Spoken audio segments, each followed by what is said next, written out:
Hey, I'm a bird. welcome to the right. I was like, welcome to the Evercade podcast. I'm joined with my buddy Fred and a bird and crow. There we go. Yeah. Well, That's technically, same thing. Yeah. True. So, how are you guys doing today? That's too early to tell you. Yeah, for today it is. But right now we're here, and that is a good time. I like it. We are indeed here. Nice. I need to have my breakfast. A little cupcake. There we go, man. I thought it was like the YouTube chat is delayed. Okay, I was like, Yeah, there was a little bit of a delay. It looks like. Yeah, that's what I was saying. In StreamYard, I was not seeing messages. I was actually seeing in the chat. Yeah. Okay. Yeah. But I think they caught up. Gotcha. Yeah, we've been on it for quite a while, Andy. Like 5 hours. But I'm about ready to close it down. That'd be funny. Well, we have a starred tech message from 11:10 p.m. Yes. This is cool. Shout out again to JMatt. He became a member last night when I was streaming. So it's pretty cool. It's weird how it wound up on this show's like feed though. I know. I think YouTube want to give credit, but no. But he said like he's really enjoyed like the last several like live chats and very cool the weekends. And do you think he became a member after you ended the stream? Is that what happened? No, 10:10. It was during the stream. You usually normally stream that late. Yeah, you're up to like 1 a.m. streaming. It's YouTube being YouTube, but I'm glad Rich is able to join us. Turns out it was too hot today to really do anything here in Texas, so I was able to join us. What's the temperature? Just curious. 90 something. I'm assuming it's got to be in the 90s. Yeah, not yet. 90 something. Yeah. I have to wait to mow the lawn to this afternoon, but yeah, it's gorgeous out here to this morning over here. I walked out. It's got to be 68 or something like that. It's perfect. Yeah, it's like I'm looking at 75. Yeah, I'll take it. Very cool. All right. Well, before we get talking about some stuff, let's see who we have in the chat. We got Genejoke. Something funny I'll mention from last night. I thought it was funny. You reminded me. Channel member Lloyd J.R.A.M. and Joe Willash. I love to say his name and then credits. Hey, cool. Good to see that you're here. And infamous Ian Hobbies. What's up? Got Andy Davison. What's going on? We have the Evercade fanboy. Hey, what's up? And I don't know. We have this weird guy. Yeah. Bird. He's a bird. He's a bird. That's the word.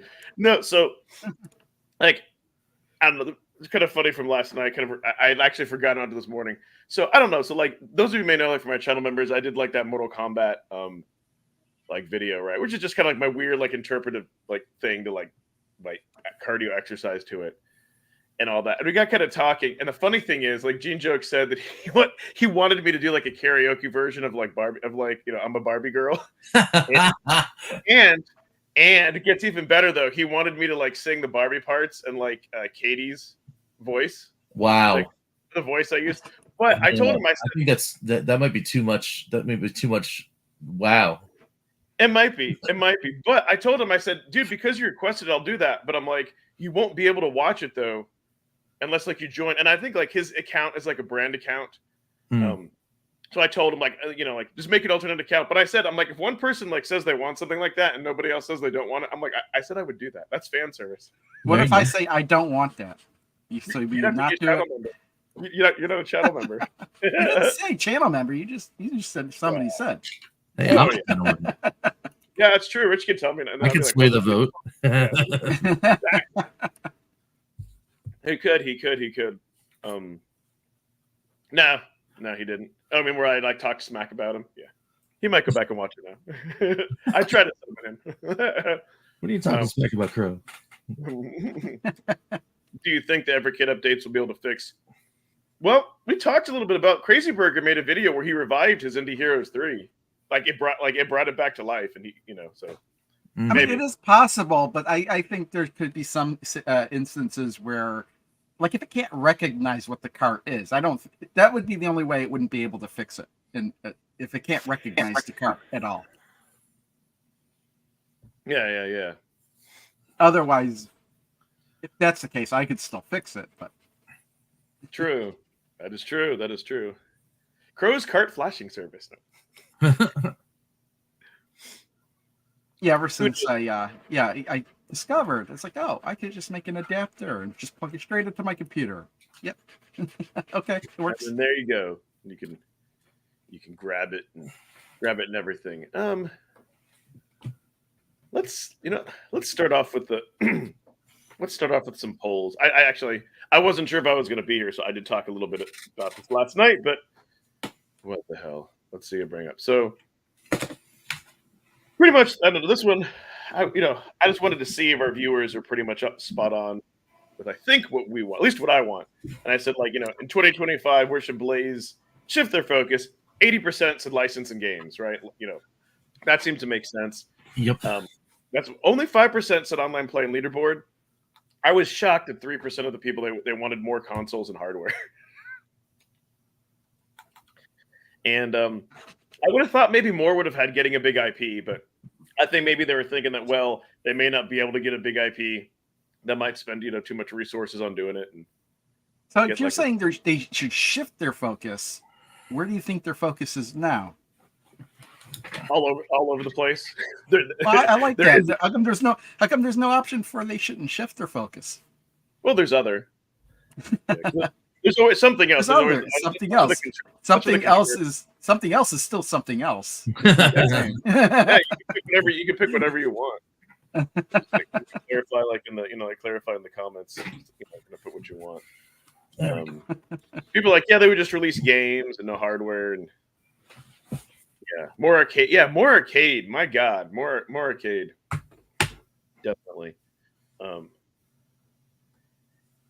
Hey, channel member James. Oddly enough, I don't know. It's either it's too pricey or Capcom is weird that they won't give us they won't give us physical cards. I actually thought about next year, 2025, the Evercade will be 5 years at that point. At which point you've got to start thinking maybe they're going to want to start developing, more improved hardware, like an Evercade 2, because it's been 5 years. Oh, maybe, yeah. 5 years. It's possible. And then you do the same way. You start with the handheld, and then you go to another. Well, you can probably do both at the same time if that's really what they want to do. But here's the thing: is that the Evercade now is so obviously not what they originally intended to be, which is why they had to come out with the EXP in the first place. They didn't really intend on the original Evercade needing all these updates, updating cartridges, all this other stuff. It just kind of evolved into something a little bit different. Yeah. So everybody wants leaderboards, achievements, that kind of thing. Mm-hmm. If they were going to implement those kind of things, it would be kind of easier to start that off with new hardware where those elements are designed and baked into it, rather than retroactively adding it into what's already out here right now. Maybe. I think they could do online play. So of course we're in the middle of like talking, right? I hear my wife texting me, and I kid you not, she said I nearly puked like looking at this. Like I don't want to watch. I clicked. I don't want to see that link now. It's like my wife does that too. She's like, "You want to see something gross?" It's like, "I just ate." No, and she's like, "Here you go." Sure. But okay, so that's good that Nathan said his full void card came back to life. Is it the anniversary of Dreamcast in Europe? Huh. See, it was the 25th anniversary in the US on, wasn't it this past 9/9? Yeah, it would have been last month. Yeah, right. 9/9/99 I think was when it was released. Yeah. Now Gene is like being a crow, getting a big IP is covered by kind of, but it's kind of like, would you rather just them focus their attention on getting like big IPs? Like maybe, I don't know, maybe not like just. Maybe if it's good ones. Yeah. More of everything. Everyone wants more of everything. Yeah, man. EXP with the OG theme. Yeah, so that's what I'm looking for. I was going to ask, have you guys played Legacy of Kain yet? No. No, Not yet. Like it's still packed. I didn't even do my unboxing yet. This one Probably is not still till 2025. Okay. No, I was going to say this might be the first time where I really like the blue cart better than the other cart. That's all I'm going to. Well, Really? the reason for that is because I don't know if you remember, but back when the original Bitmap Brothers came out, a lot of people said the game were better on the Amiga, but they weren't doing computer collections at that point. So now we're getting the Amiga versions of those Bitmap Brother games. So Yeah. I haven't touched it yet, but I could probably guess that right from the get go. Yeah.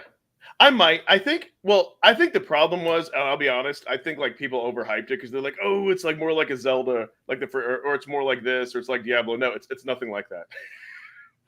It's nothing. Now that I got past the character tutorials, but like I'll say in the first one, like the voice acting is like super annoying. Like I don't like I don't like the tutorials like constantly telling me what to do. A little bit like in the second one, but I need to spend a little bit more time. But I just think it'd be funny if a blue cart. I enjoyed that more. I don't know. It's not Zelda for grown-ups. No, it's nothing like Zelda. But we'll see. I've seen an entire playthrough of that game. It does look like Zelda to me. It doesn't play like Zelda at all, but it is. I mean, I don't know. I really enjoyed it. Overhead view. You've got a sword. Yeah, this is the one game outside of like the Duke and Tomb Raider that like as soon as I saw it, it's like, oh, this is really cool. I know these are good games because I've played them already. So like because I owned Blood Omen way back in the day, so I'd like to see another C64 collection, on but only if it's an Accolade collection or an Electronic Arts collection. What I would like to see is, can we get a DOS collection, please, for the love of God? See, if it was a DOS collection, okay, we could do Doom, we could do Commander Keen, we could do Jill of the Jungle. Yes. There's a lot of stuff out there. Like when you say DOS collection, we're talking about like an early '90s DOS collection.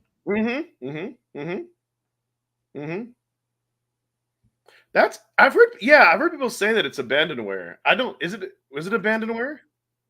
Here's the thing. A lot of people say things are abandonware, but they're not really abandonware. There's only a very, very, very small percentage of games out there that actually aren't owned by anybody. If it's owned by somebody, it isn't abandonware. True. Yeah, I don't think they got it for free. I think maybe because the guy joined on board that But you talk which one? Who said what is abandonware? Oh, Blood Omen? No, that's Crystal Dynamics. People own that. Is Crystal Dynamics, are they a British company? I couldn't tell you that. And I'm asking because I noticed because the voice acting in the two games were British, or at least in Blood Omen. So I was just curious if they had that connection. Yeah, it's licensed. Oh, you guys were talking about Blood Omen and Soul Reaver being licensed? Yeah. Oh yeah, of course. Yeah. Yeah. No, I was just saying those were not like insignificant IP back in the day. Yeah. Crystal Dynamics. They're really? Okay. No, because obviously no, yeah, I was gonna say they might be American because the first time I started hearing about them was when the 3DO came out. That's just the voice acting. Yeah. Crystal Dynamics. Yeah, no, Blood Omen I'd never heard of. Legacy Kid. I remember. They're in California. Yeah, okay. Then it was just a coincidence. I don't know. For me, I'm really looking forward to Data East 2 and Toplin 3. Depending what we get in December, those might be my two favorite carts of the year. Because I feel like recently arcade games have been grossly grossly underrepresented on the Evercade. Grossly? Yes. We got two carts this year. Ooh. Then how come? Why wouldn't you say the computer collections are grossly under? No, because you never know. The last card, one of the two last cards of the year could be arcade. That would be excellent. And by the way, it's October. How come we ever heard about it? I don't think it's coming out this year. I would say they're definitely coming out this year, and I would also say that we're going to hear about them by the end of this month. I'm surprised we haven't heard now. I mean the I'm surprised too, but we did just get the pre-orders done for the new carts at the beginning of the month, right? September 30th was the Okay, I'm looking at this. Legacy Collection is number 41, so that means there's 41 console collections.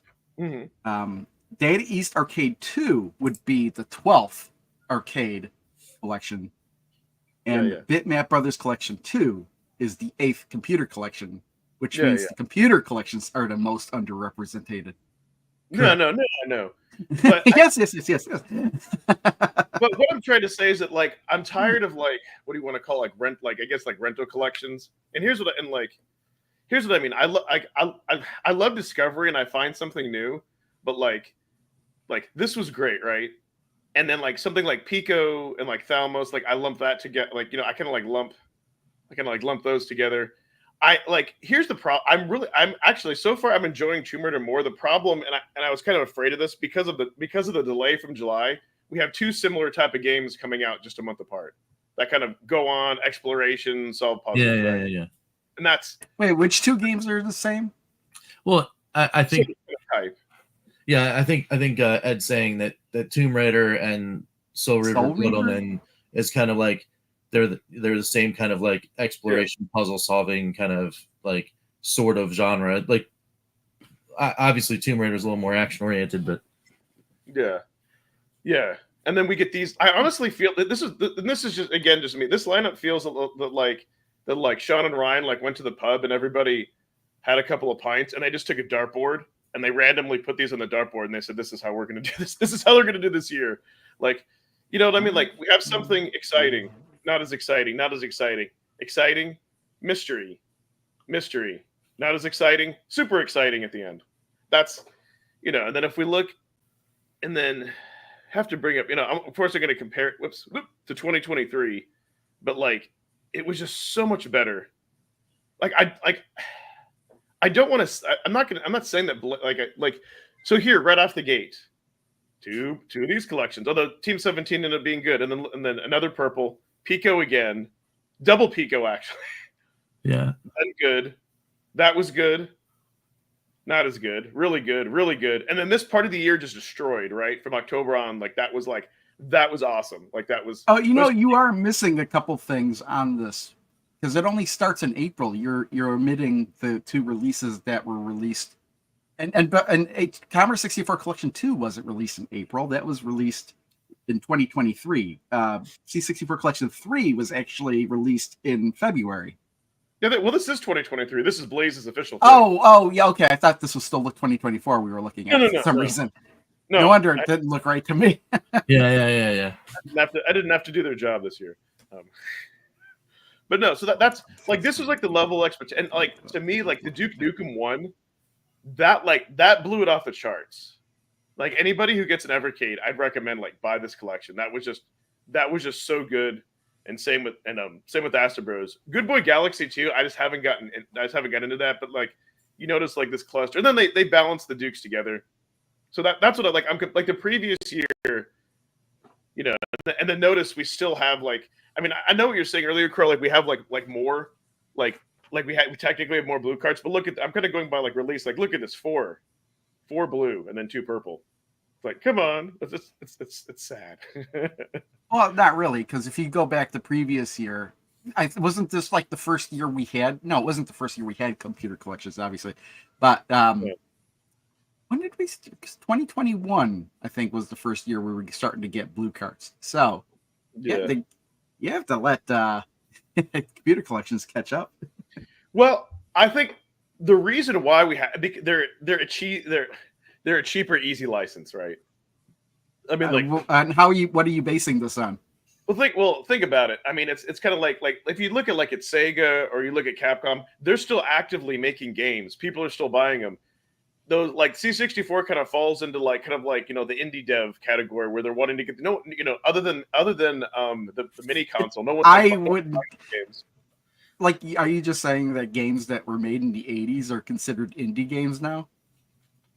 No, what I'm saying is they fall into the category of, hey, it's kind of like with Data East, like, hey, we're not doing anything with these properties. Yes, we'll sell you a license, except they don't have like the name brand, and like they're not as good as Data East. But that's what I'm saying. Versus like someone like Sega's like, no, we don't, we have plans for Sonic or something. You know what I mean? Like they don't, or Capcom, they're like, no, we have plans for this. That's kind of what I'm saying. Like it's like they're the smaller, like I guess the smaller companies like money versus like the bigger companies don't. It seems like, what I'm trying to say. But I'm hoping now that like that, and I keep repeating this, and I know like and that's something else I want to bring. I know maybe people say I harp on things. I don't, but Donut Dodo is fixed, right? Like they finally fixed it, and I'm happy. I'm happy. They didn't just fix Donut Dodo though, right? Like that was like that was in that big patch, right? Yes. Yeah. So, like lots more like quality of life improvements and bug fixes for lots of things. And Donut Dodo just happened to be in there, which is great. Yeah. But some people are trying to tell me like that was the way the game was working as it was designed. I'm like, no, dude, it's not. It's like, with the delay? No.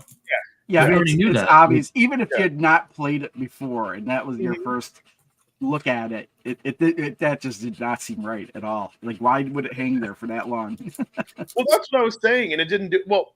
Here's my whole thing: if something like is a common feature on other emulators for free or paid, and Blaze doesn't have it, especially a game like that you could pay $5 for. Yes, it's digital on Steam, and it runs perfect. I mean, come on, guys. I mean, I was just like, come on, guys, we can do better. We can do better than that. So I think at some point, and it was like, hey, we talked about it, and then Crazy Burger like made a video about it, and a lot of people on his video were commenting like, yes, this is so annoying. I'm so glad they fixed it.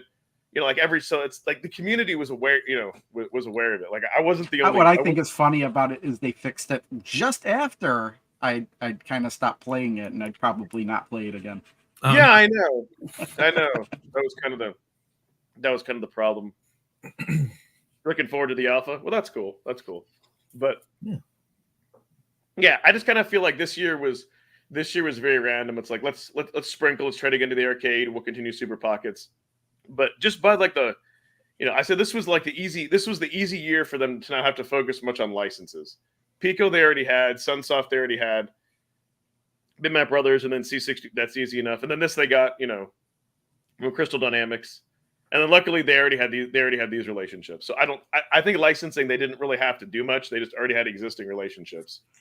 Well, I mean, I think the big thing this year was the fact that not only did they get licensing on the Crystal D side, but they've got another industry veteran on a part of a team. So that was the other thing that was part of like this thing for them. That's internally, externally to us, fans. We're looking at the cards. We're like, all right, well, I mean, I don't know what that means, but hopefully in 25 we'll know what that means because maybe behind the scenes, handshakes and smiles, get some more deals done, and then next year you start seeing some stuff that you didn't expect, and it's all because of this pre-work, right? So, yeah, at least that's the hope. Yeah, and don't forget too the other collections that were horribly neglected this year is indie, right? Well, I mean, we still have yet to see the Heroes collections because they usually always come at like last in the year. Yeah. So, but Heroes though we usually get like one or two dual carts. We get more more like indie. Well, but that's what I'm saying. These December reveals, right? Yes. I mean, I'm just putting hard virtual money right there on the table, saying they're going to be indies. One of them's probably going to be a dual cart, and the other might be like something like a like a Mega Cat 3 or Morph Cat 2 or something if they have more, like that kind of thing. So that's what I would say. I would say they're going to end the year with big indie splash because then they're going to begin the year with Indie Heroes Collection 4 in February because that's usually the slot in which the Indie Heroes Collection comes out because they give you those previews all the way through December and then you wait 2 months and then you get the full cart, which is kind of cool. So yeah, I think only one will be indie. Yeah, I mean that could be the case too, but it depends on how, because we don't know the sales numbers, right? Yeah. You know, we like them as fans. We like the indie carts, you know, and the double cart blast last year was pretty cool, but did it sell well? We don't know, you know, because they don't release numbers like that. So, you know, it could be like that. Hey, they're great for like niche fans that love the indie games, but you know, if they were among the bottom 50% sellers, then maybe they're not gonna do that again. True. What could be here's what would be a welcome surprise. I think like if, and it might be possible since they have like an established license, or like if we could get like an Irem console 1 and like throw Metal Storm on there. Yeah. That would be awesome. I don't think that would be impossible, or even like an Irem Arcade 2. I don't know what other arcades. Like they did Kung Fu Master. Oh yeah, that's right. Are there like other than Pixel, who does like indie style arcade games? Are there indie arcade games? I don't know. Just like, well, it depends on if you consider Neo Geo to be arcade games. Yes. Then there are. Yeah. Okay. There are indie Neo Geo games out there. I mean, how rad would that be? Yes. Like the indie purple cart? Dude, oh my god. Yes, That'd be that cool, would be right? that would be something special. Yes. Indie Arcade Heroes Collection 1. Oh my god. Why not? Yes. I like that idea, Rich. Make it happen. Oh. Yeah. Let's do it. We got indie home computer heroes. We got indie heroes on the regular console stuff. Get one in the purple. Let's go. Let's do it. Yeah. Not only that, I'm surprised that Blaze hasn't like tapped into like the Intellivision homebrew market or the Coleco, but just like they did. We got a couple Intellivision homebrew games. They were in the Intellivision collection. Correct. We got exactly 2 games. We got exactly. Yeah, but the licensing is I guess licensing is difficult when you can't either you found the individual developer that wanted to license a game to you, or B, when you approached people. Now, I'm not saying that they just said no, or maybe they didn't even approach them, but you know, like when you have bigger companies, Intellivision Revolution, Electronite, like those kind of things, you will approach them and they'll be like, oh, hey, we want some of your catalog of games.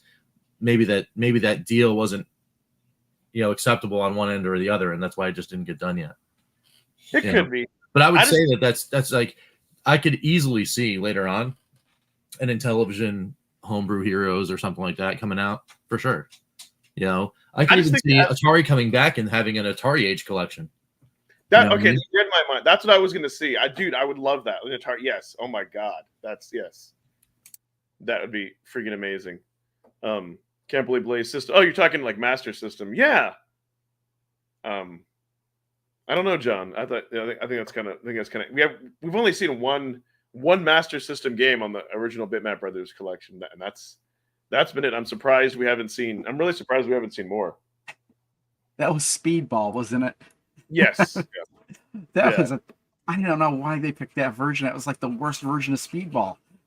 I couldn't get into Speedball, but there's just kind of you got to play a different version of the game. It's a much better game. I played it all the time, but I played it when I was a kid. But I played it on the C64, and it was a lot better playing on there than it was on the Master System. I'll take your word for it. The PlayStation 1 wasn't like PS1 version wasn't too bad. Yeah. No, I know, Gina. I thought Sega was like cool. Yeah, pretty much. I thought like 99%, except for the Brazilian games, which I'm kind of surprised they haven't. They haven't at least. I'm surprised the Blaze maybe hasn't like looked at least at the Brazilian games that don't need to be translated, right? Well, those might be tricky because they were licensed specifically for South America, more than likely. So originally, so I don't know how tricky it would be to actually get that licensed for worldwide release. Yeah. All I know is that like we haven't had like. Has it been like and like? Oh wait for Richard, but his headphones. Rich, hasn't it been like when I say like a year? When I mean like Blaze hasn't like talked to us, and what I mean the community, like they've put out like blog posts on games, they put out announcements, but we haven't had like a showcase. Like I feel like they haven't like talked to us really, like as a community. Yeah, it's been a minute for sure. They outside of press releases and like kind of stuff. That there hasn't been like a like community outreach or like that kind of stuff. And even still internally, not that it's a big secret or whatever. Every once in a while we shoot messages back and forth or whatever. But it's been a really long time since I've heard, out internally even for like messages or whatever. They've been also slammed. So that's the other thing. It's like think about what they're trying to do. They're putting out another huge console endeavor. Because the alpha is not an easy thing to produce, I'm imagining. Plus they're doing all this stuff, and then they started doing the circuits because they were promising all last year. Oh yeah, we're finally gonna get out there and we're gonna do all the shows, and then they did. They went out and they did like what is it, at least three out of the 4 big shows this year. They were there, so. That takes a lot of logistics and planning and all that kind of stuff. You don't have a lot of time to just like sit down and like chill with people. Yeah. So. Okay. Yeah. Exactly. That's what I was thinking. But I think it's also like you got to be nimble and get what you want to get done, and then after everything goes, we get all the busy stuff done. Then you have time. Maybe in the winter, you might see them more pop up and be like, hey. Let's take a breather. We got all the stuff out. Yeah. Here's the stuff. Let's sit there and talk about it and chill, and maybe there'll be more interviews and like that kind of stuff. Yeah. After that, I mean, at least I hope so. Anyway. Yeah. So. What I'd like to see next year is I'd like to see them be more diligent on the roadmap, keep the roadmaps up to date, and bring back the showcases. I miss that. That's if somebody told them that they shouldn't do that, that's absolutely incorrect. Yes. Like it's legit hype for people in our fan group. Like I 100% say that they should do that in the future again. And do it like twice a year. Like do one twice a year. Yeah. So yeah. That's what they did, and then they stopped doing it for some reason. And then I'm just like, man, that was just like they probably got nothing to get that excited about. I mean, like, what was the thing that the last showcase they did? What was the big thing that he put on there? Wasn't it like it was Duke? Yeah, but what else? What else was there? It wasn't just one thing. No, they announced like 4. They announced 4 cartridges. Two of which were the Duke 1 and 2 collections. They announced the 2 pre-orders right before November, early, and then they announced the Duke collections. Yeah, I mean, it's possible that they're just not doing those things because they don't have solid release dates, or it's possible. That's possible. Yeah. Laziness. No, but like, and I'll tell you what. Like, here's the thing that like Blaze they're used to kind of like Blaze used to tease a lot more and kind of have like this like mystery to build up the hype, right? Yeah. Well, but you can lend that to they had a little more time on their hands. That first year and a half.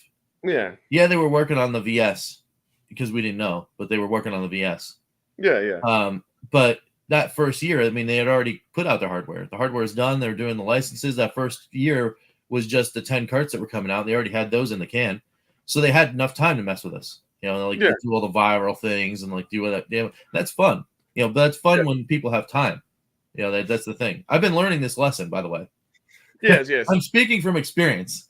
Yeah. I'm here hanging out with you guys on the Evercast, looking at the barren wasteland of my own channel. So, so I get it. I get what it's like to be busy. Let's hope so. Yeah, I mean, that's the thing. We're all busy in our jobs, but I don't know. I don't like it's that experience though that gives me. I mean, I got a lot of sympathy for them.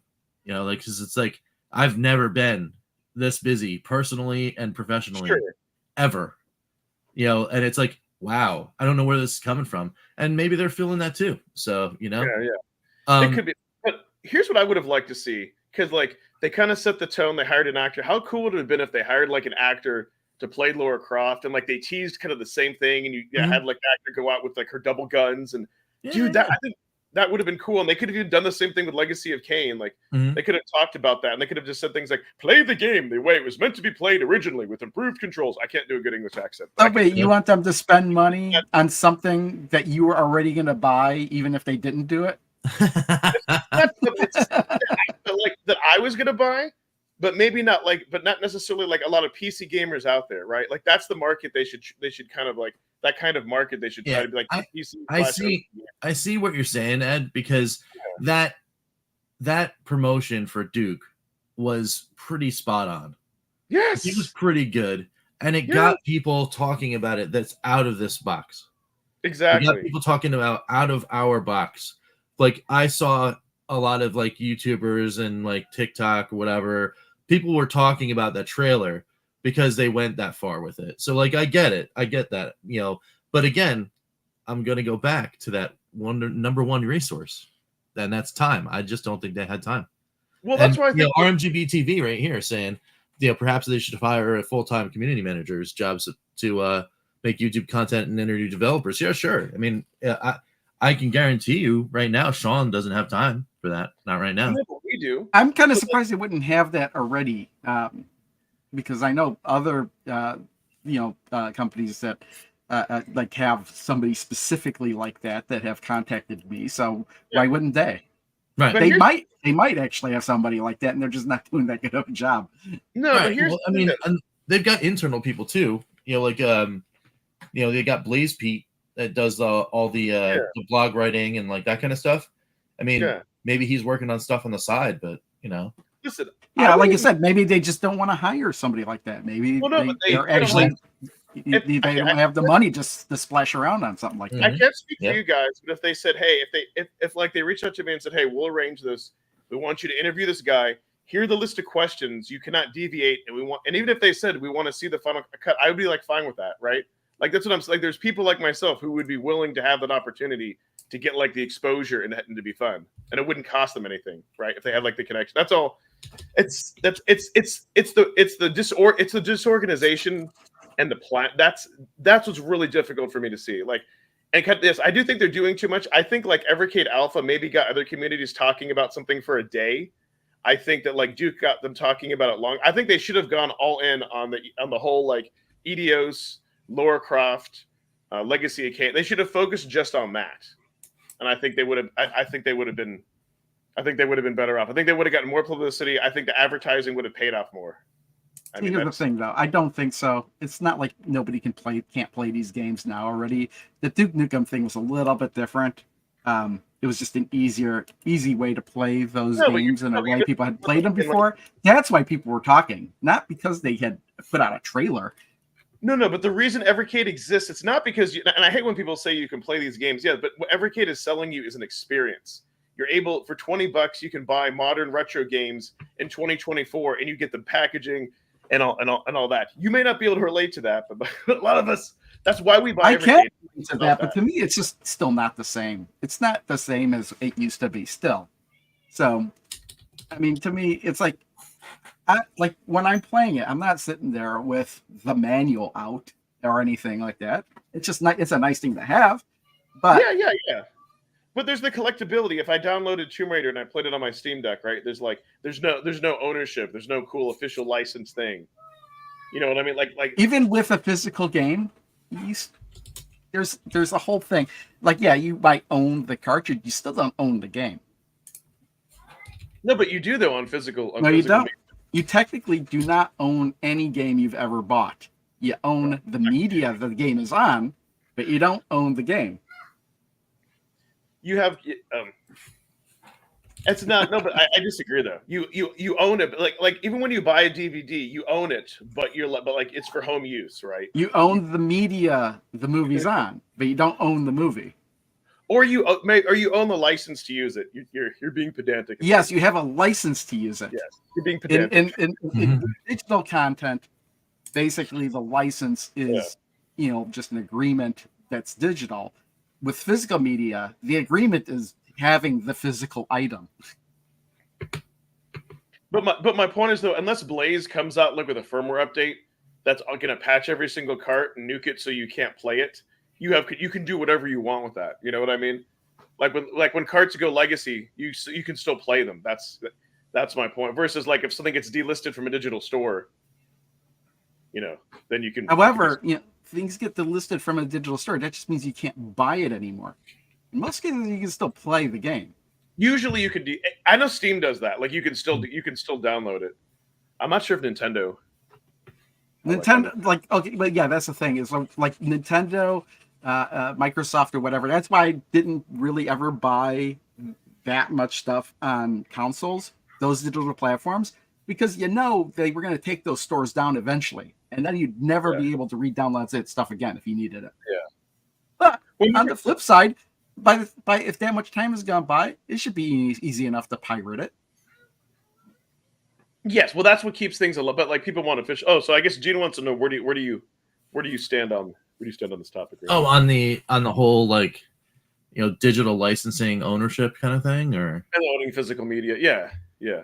I mean, I clearly it's much less now, but clearly I'm like a physical guy. I like to have the things. Because when stuff get digital stores get shut down and all that kind of stuff happens, you don't have access to that anymore, and that's a bummer. But yeah, I mean, ever since the beginning of time, it's always in that box somewhere. There's language that says it always talks about a license, you know. And I'm in the IT world, so I know all about licensing. Oh yeah. There's like in business, it's horrendous because it's you pay a lot more than what you pay in the consumer world. Oh yeah. Those licensing, and if you don't pay, you don't work. Yes. So yeah. So I get the reasoning behind it. Yeah. But in the fairness aspect, of course, you can protect yourself as much as you possibly can by buying physical, because at least you have control over the device. Now, if the device stops working, well, you can try to figure it out. But yeah, I mean, exactly. The difference. Yeah. Exactly. Yes. Yeah. So like, you don't have the control over the media when you have just all digital. Exactly. But it's not like I don't live in that world. Like my second favorite console, pretty much, of my current set of retro consoles, it is a digital console. All digital. My Atari VCS sits here and goes, hey, at any one given time, they can just shut off the Atari VCS store, and then that's a wrap for that. But if they just shut down the store, as long as you have all that stuff already downloaded onto the system, you may not be able to connect to the store, but you should, unless the game specifically requires an online connection to play.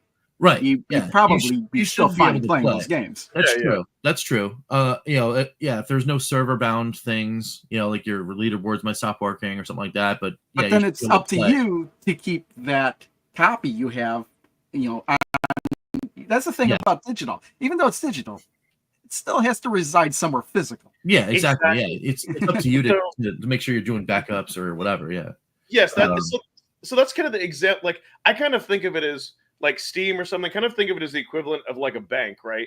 Like, your money is held out there. It's not like Bitcoin where you're responsible for all this crap to have to like maintain and store it.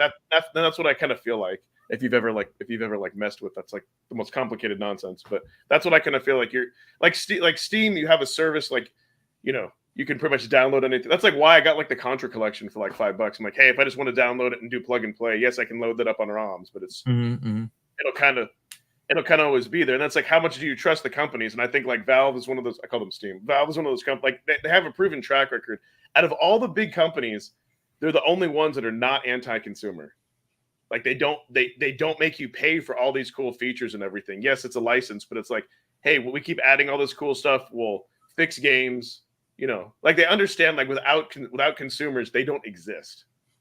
Yeah.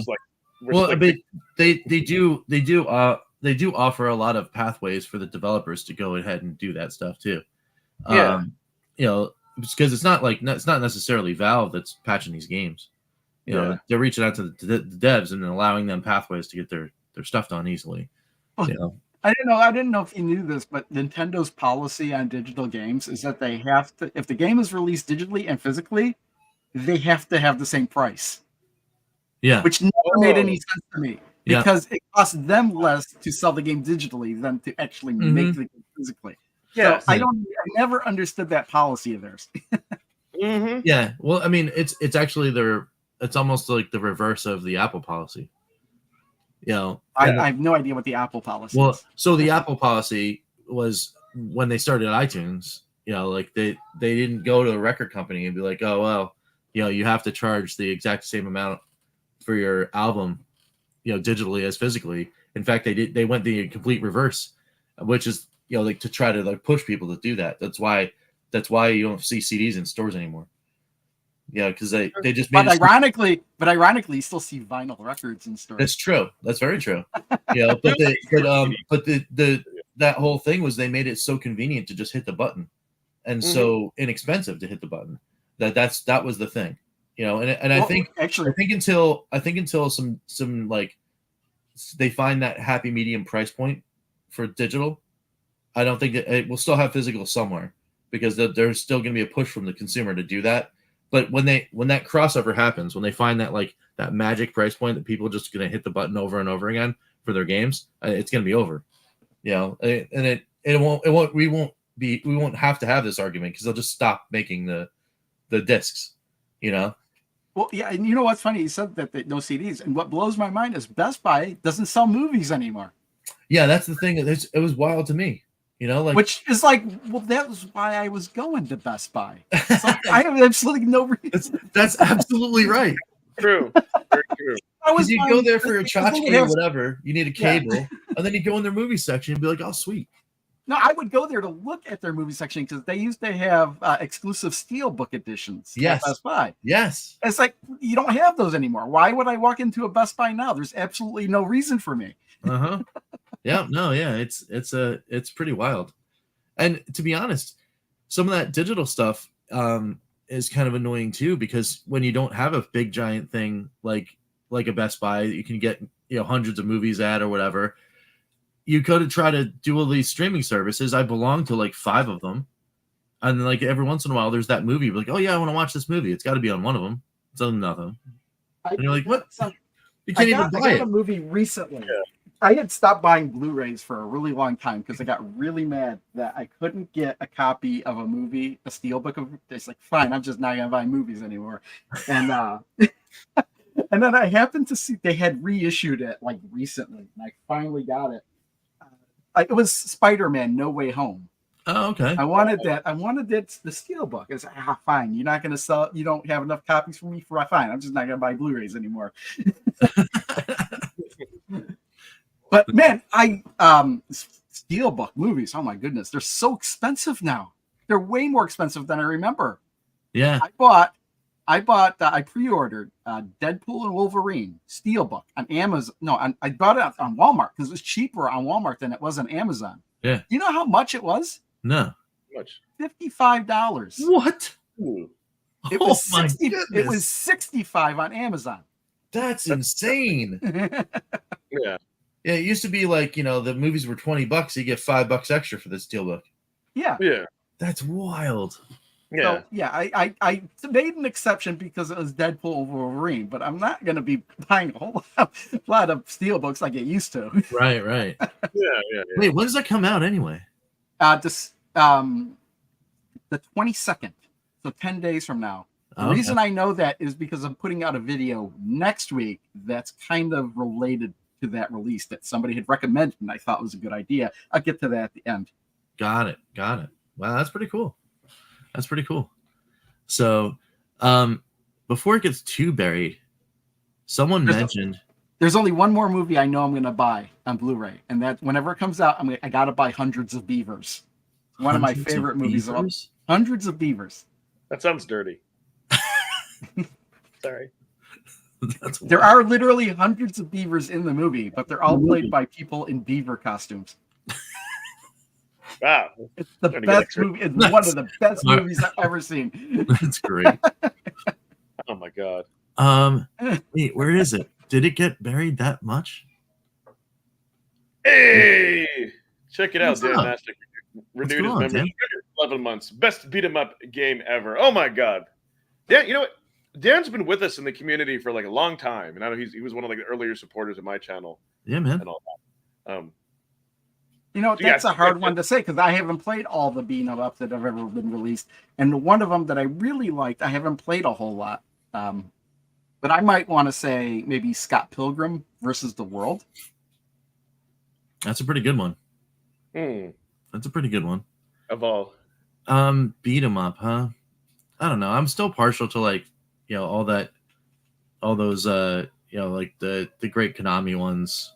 Like Teenage Really? Ninja Turtles, Turtles in Time. Yeah. What else? There were a whole bunch of 4-player ones. I want to say Sunset Riders, but it probably doesn't count as a beat 'em up. That was similar, but it's shooting. Yeah. That one's a good one.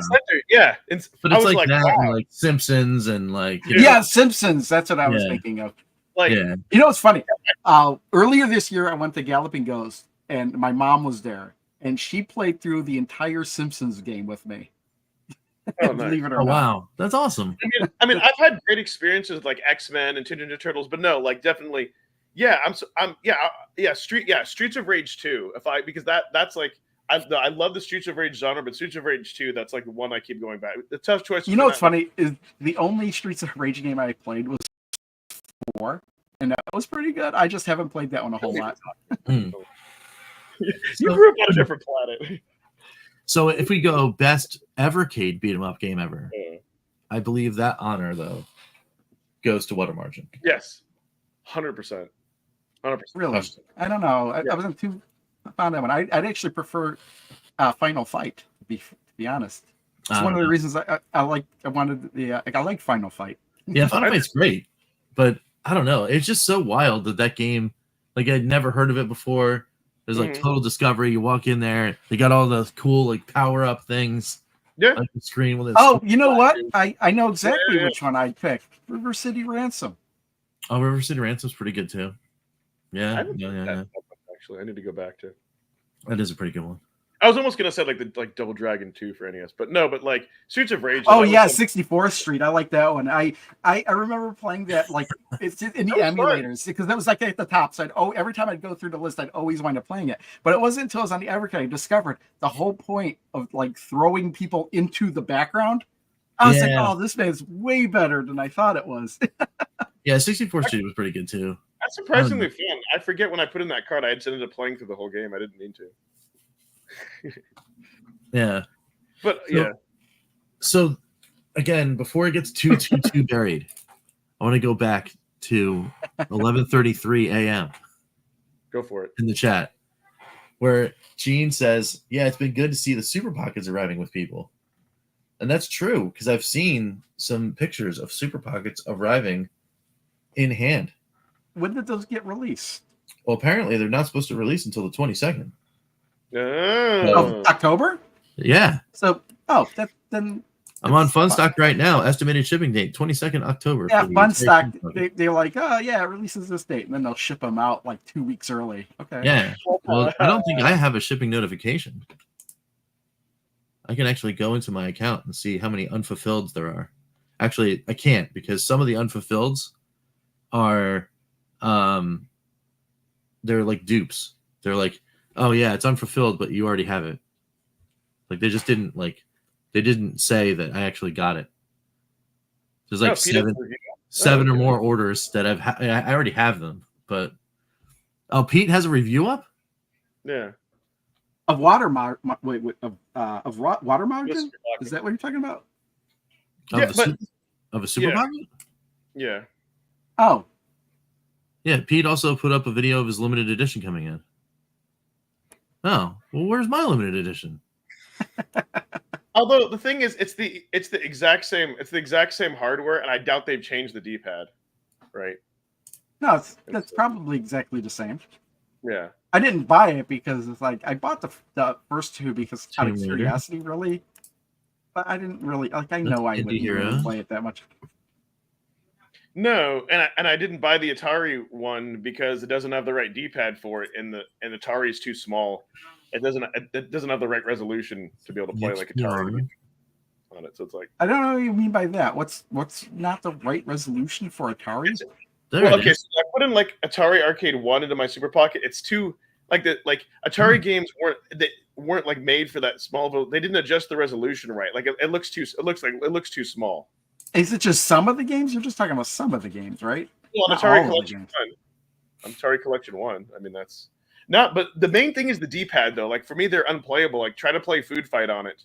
You have to really push on the outer edges of the D-pad versus if you like to play with like towards the middle. Like the regular D-pads are a lot more sensitive.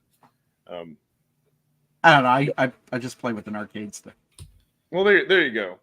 Like that's the one thing they did it for cost, but that's the one thing I don't like about the Super Pocket is I wish they would have still kept the same quality D-pad that we've had like literally on every single other Evercade product, and for some reason they changed. Here's the thing: is like with the Super Pockets, I think they were just making those to be stocking stuffers. I don't think they were taking that seriously. Really? You still haven't received? Yeah, I got those. LOK. Oh, Legacy of Kane. Legacy of Kane. So the VSRs, I think, just got in stock. Isn't that right? Yeah, yeah. And if you ordered them at the same time, then that would have been the thing. Yeah. With Fun Stock is Video Games Plus. If you order something that's available now and you pre-order something in the same order, they're not going to ship you anything until the pre-order comes out. Yeah. And they warn you too when you purchase it, especially they do. They say don't do that, and they say, and by the way, anything pre-order, if you cancel it, you're just going to get credit. So they're very clear. It's really weird the way they give you credit. Video Games Plus is because they don't just give you the credit. No, they give you a gift card for the amount. Yeah, no, it makes it super easy. They did that for me because I like a fool. I ordered the grip with the games, and then they did that, and so I canceled it. And then I did that because I had originally ordered the XPR.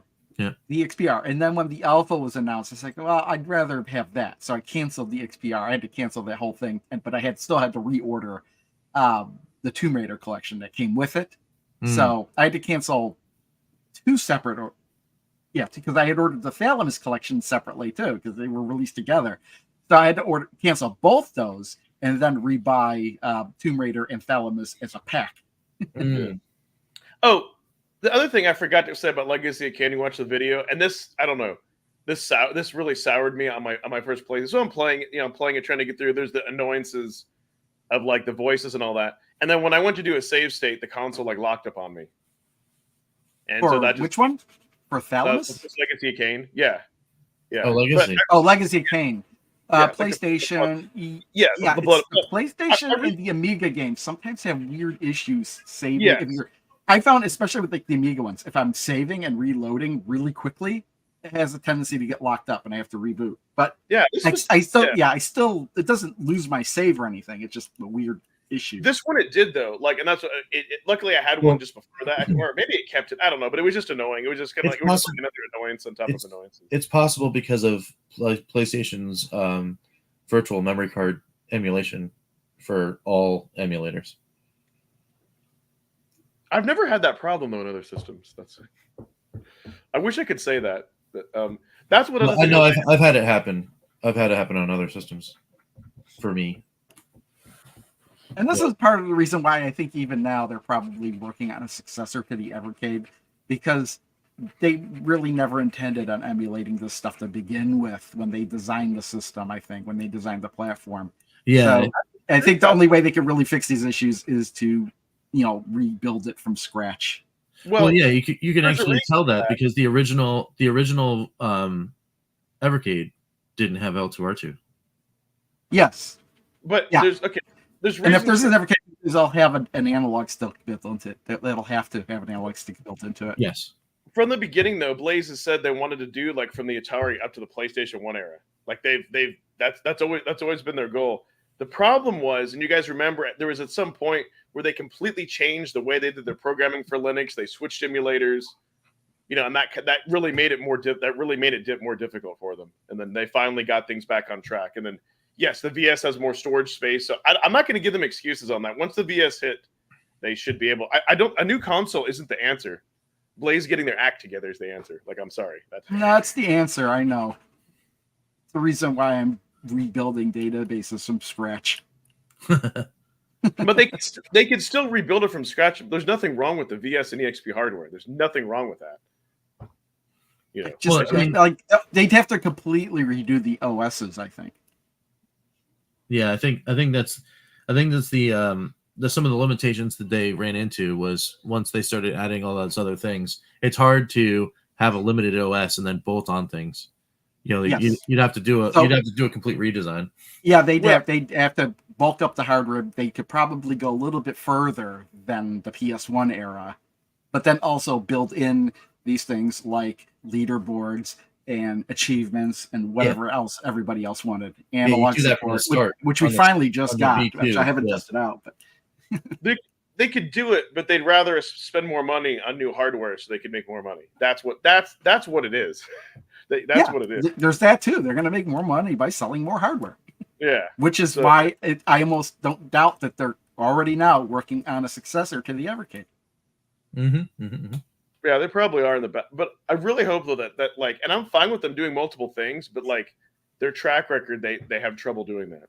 And so, but I also think that if there is a successor, it'll have to be backwards compatible with whatever's out right now. 100%. There's no reason for it not to be. Well, that would be. I mean, for me, that'd be a super killer. You know, and there's no reason if it wasn't backwards compatible, then like we're now at 50 boxes that don't work on the other one. You know, like if you do that, like no, I can't do that. when it comes to it shouldn't be able to. It's like there's no reason why the PS5 you shouldn't be able to put in PS1, PS2, PS3 discs and play those games on it, but you can't. That's true. You're absolutely right. But this is emulation, though. That's the difference, right? And so it's like if you can emulate something, right?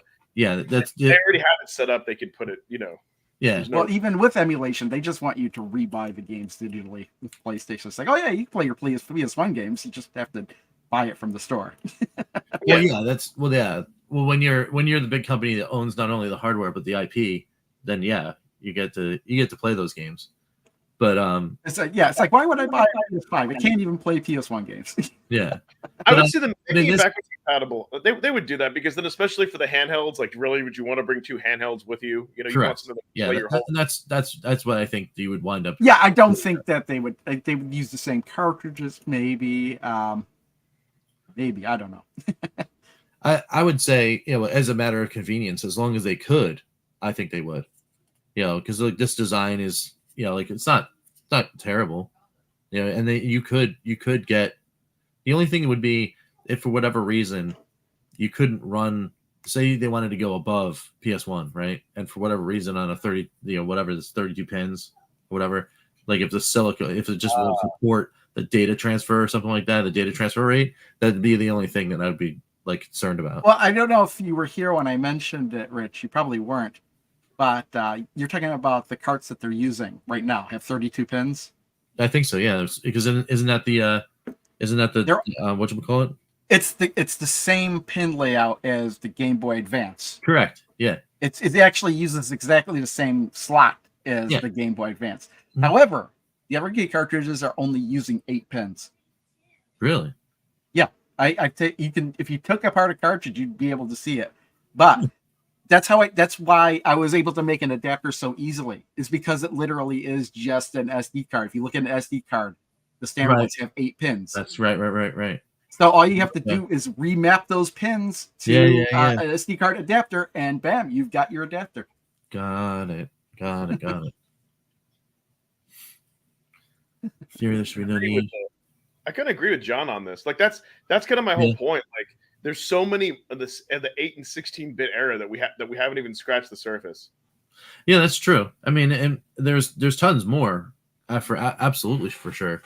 But I think as far as like retro gaming goes, it's really online, right? Online I think is the line. As long as we're not like trying to jam games that are capable of being played online.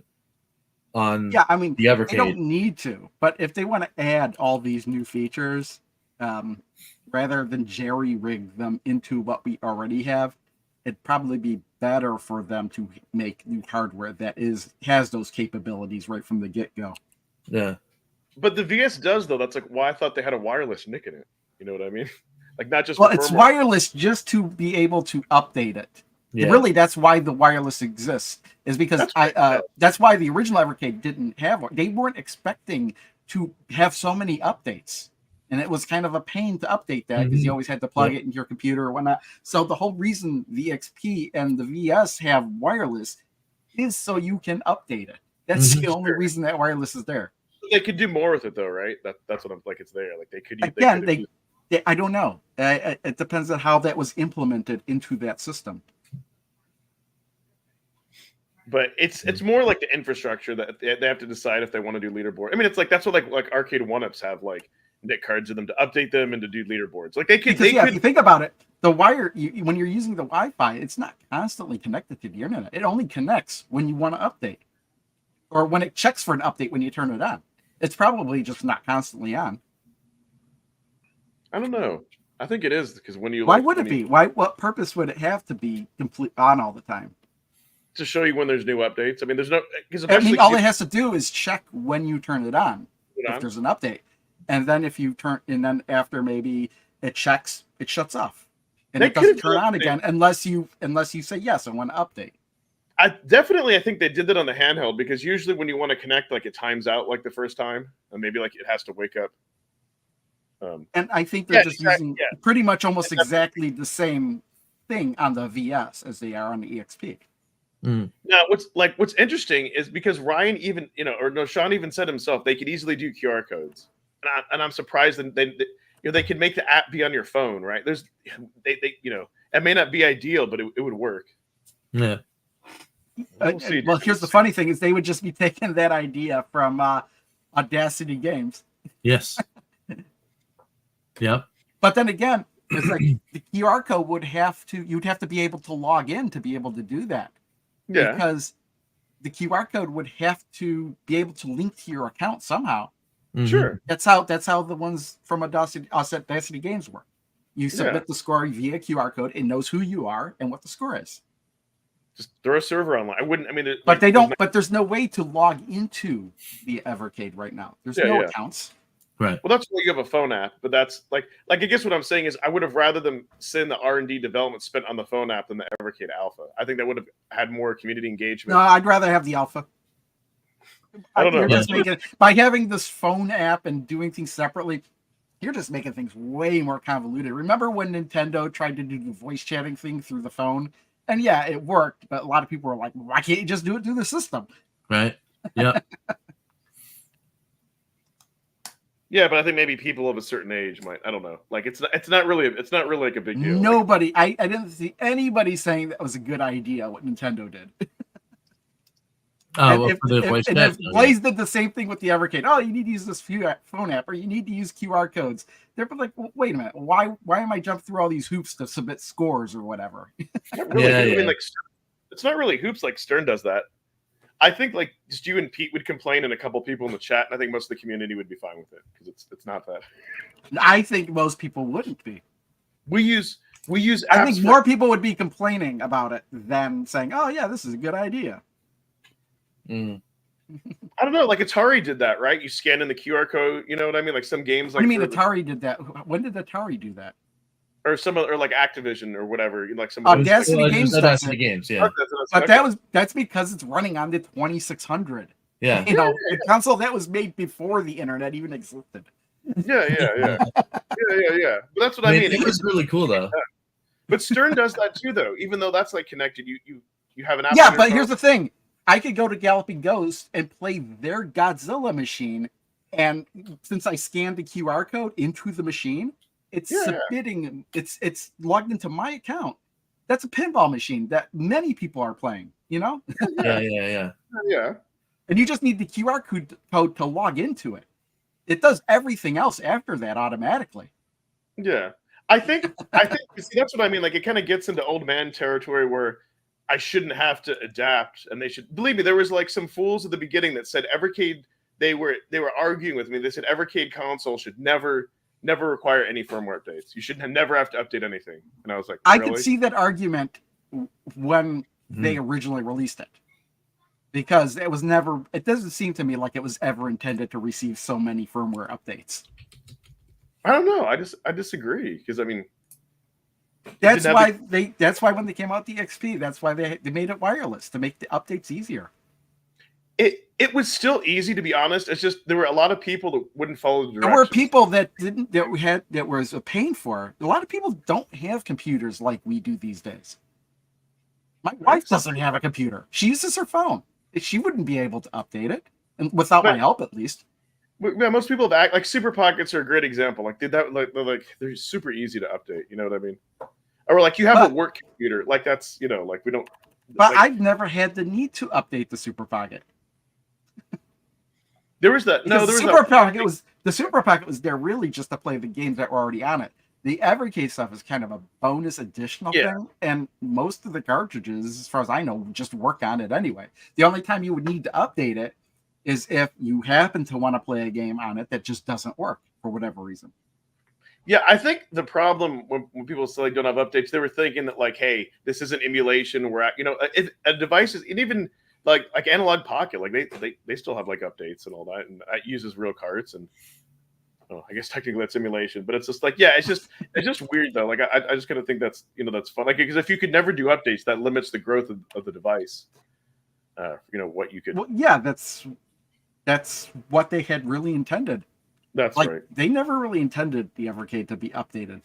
Like they're I doing disagree now. with that because they made it updatable like from the beginning because there were like they did, but they made it so like think about the Atari 2600 Plus is updatable, but it's another system where you've got to plug it into a computer, do a weird combo of thing. It's something you need online instructions to do. You're not going to be able to figure it out yourself.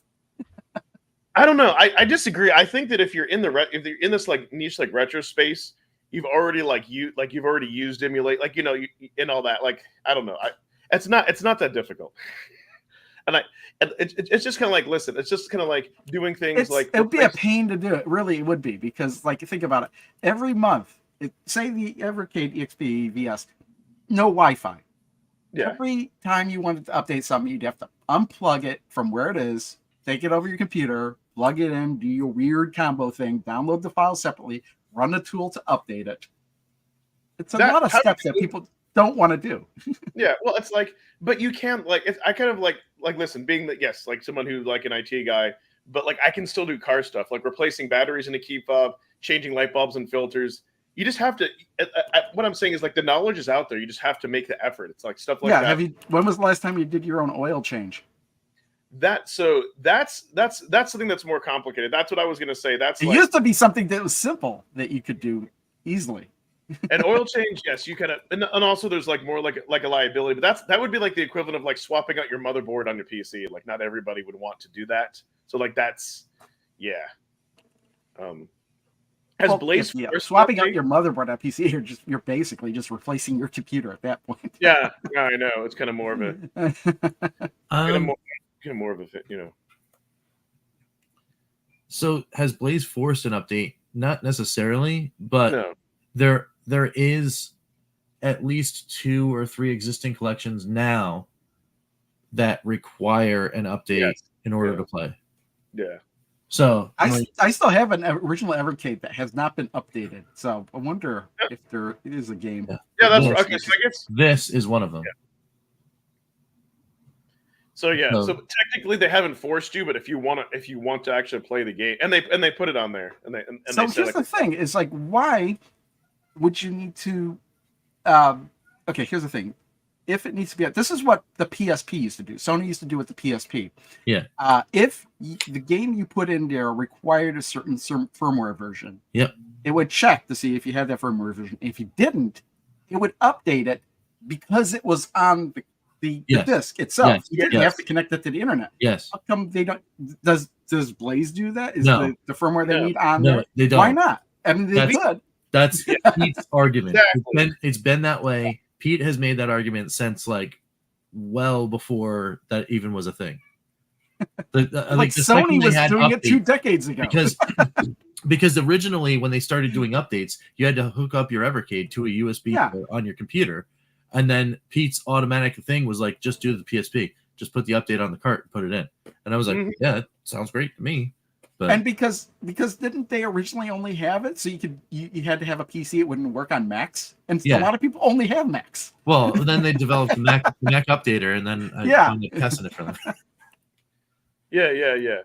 But no, that's a great and I think what Pete was also saying too, that like, let's say like there was just a firmware version that came out, let's say like this month. Why aren't they putting that like on the Legacy of Kain cards? And like to your point, like it should check and say, hey, here's the newest version. Do you want to update it? Whether it's required or not. So that way it gives people an easier option. So you still have the free version. Yeah, I'm really shocked that they haven't done that. You know, it's funny to me. Every time I get a new cartridge and I pop it into the computer and I read what's on it, the original Evercade always had the custom border for all the cartridges. Yeah, those borders have still been on every single cartridge. That's awesome. Yeah. No, I haven't had really had many issues with the firmware, but that's like the nice advantage of like modern retro, right? Like it's neat to be able that you can reflash cards, you can do updates, you don't have to replace the whole. You don't have to replace the whole. Like I said, a lot of it is just more like the old man attitude. Like I shouldn't have to do it. But I'm like, yeah, I don't know. We live in 2024 where there is technology. Sometimes it's going to be an inconvenience. But with that said, though, sometimes I do appreciate like if you want that, that's where you get like the older consoles, or you have something like a Game Boy that never requires up. You know what I mean? Like there's other options. That's all that I'm saying. Yeah. No. Yeah. I did. Yeah, that was crazy having those two Duke cards crash. Yeah, that sucked. Actually, we were just talking about that, but I don't think none of you all have received, or I think Rich is the only one here that ordered the Atari. Well, I never even bought it.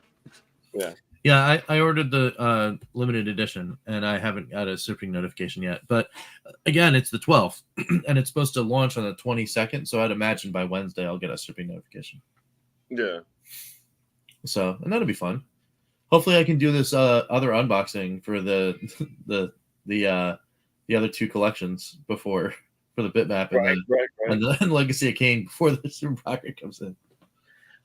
I think for me to get another Super Pocket, it has to be something that I really want, or something like the Taito where it's not available. Like honestly, just put those games on a cartridge. Why are a lot of those games not on cartridges that I can play on the Evercade? Yeah. Sweet. The Atari and what was the other one? Technos. Nobody can remember. I always have problems remembering what the other one was. Technos collection, and it's like and all of the ones on the Technos collection they're already around. So except for Double Dragon for some reason. Yeah, Double Dragon Arcade somehow wound up on the Super Pocket. Yeah, and then we don't have Double Dragon 2 NES on Super Pocket, which is like my favorite version. So I'm like, really? Yeah, but then you just put the cartridge in. You got Technos. If you can find it. That's true, you can. Yeah, that's right. If you already have it. Otherwise, you're spending $100 on it. No one cares about Technos. Poor Technos. What I would love to see, I would like to see somebody, and I haven't, that's the problem, the Super Pockets aren't popular enough, but I'd like to see somebody make like an upgraded like buttons and like membranes kit for the Super Pocket. I think that would be. Yeah, maybe. I mean, I like my Super Pocket. I like playing it. The crazy thing about this though is the fact that like the reason I got the Atari Super Pocket, because I know, like, I mean, I've got the Atari collections and all that kind of stuff. One, there's new games on it that aren't on collections, so that's one reason why I got it. And the second is that there's 50 games on the thing.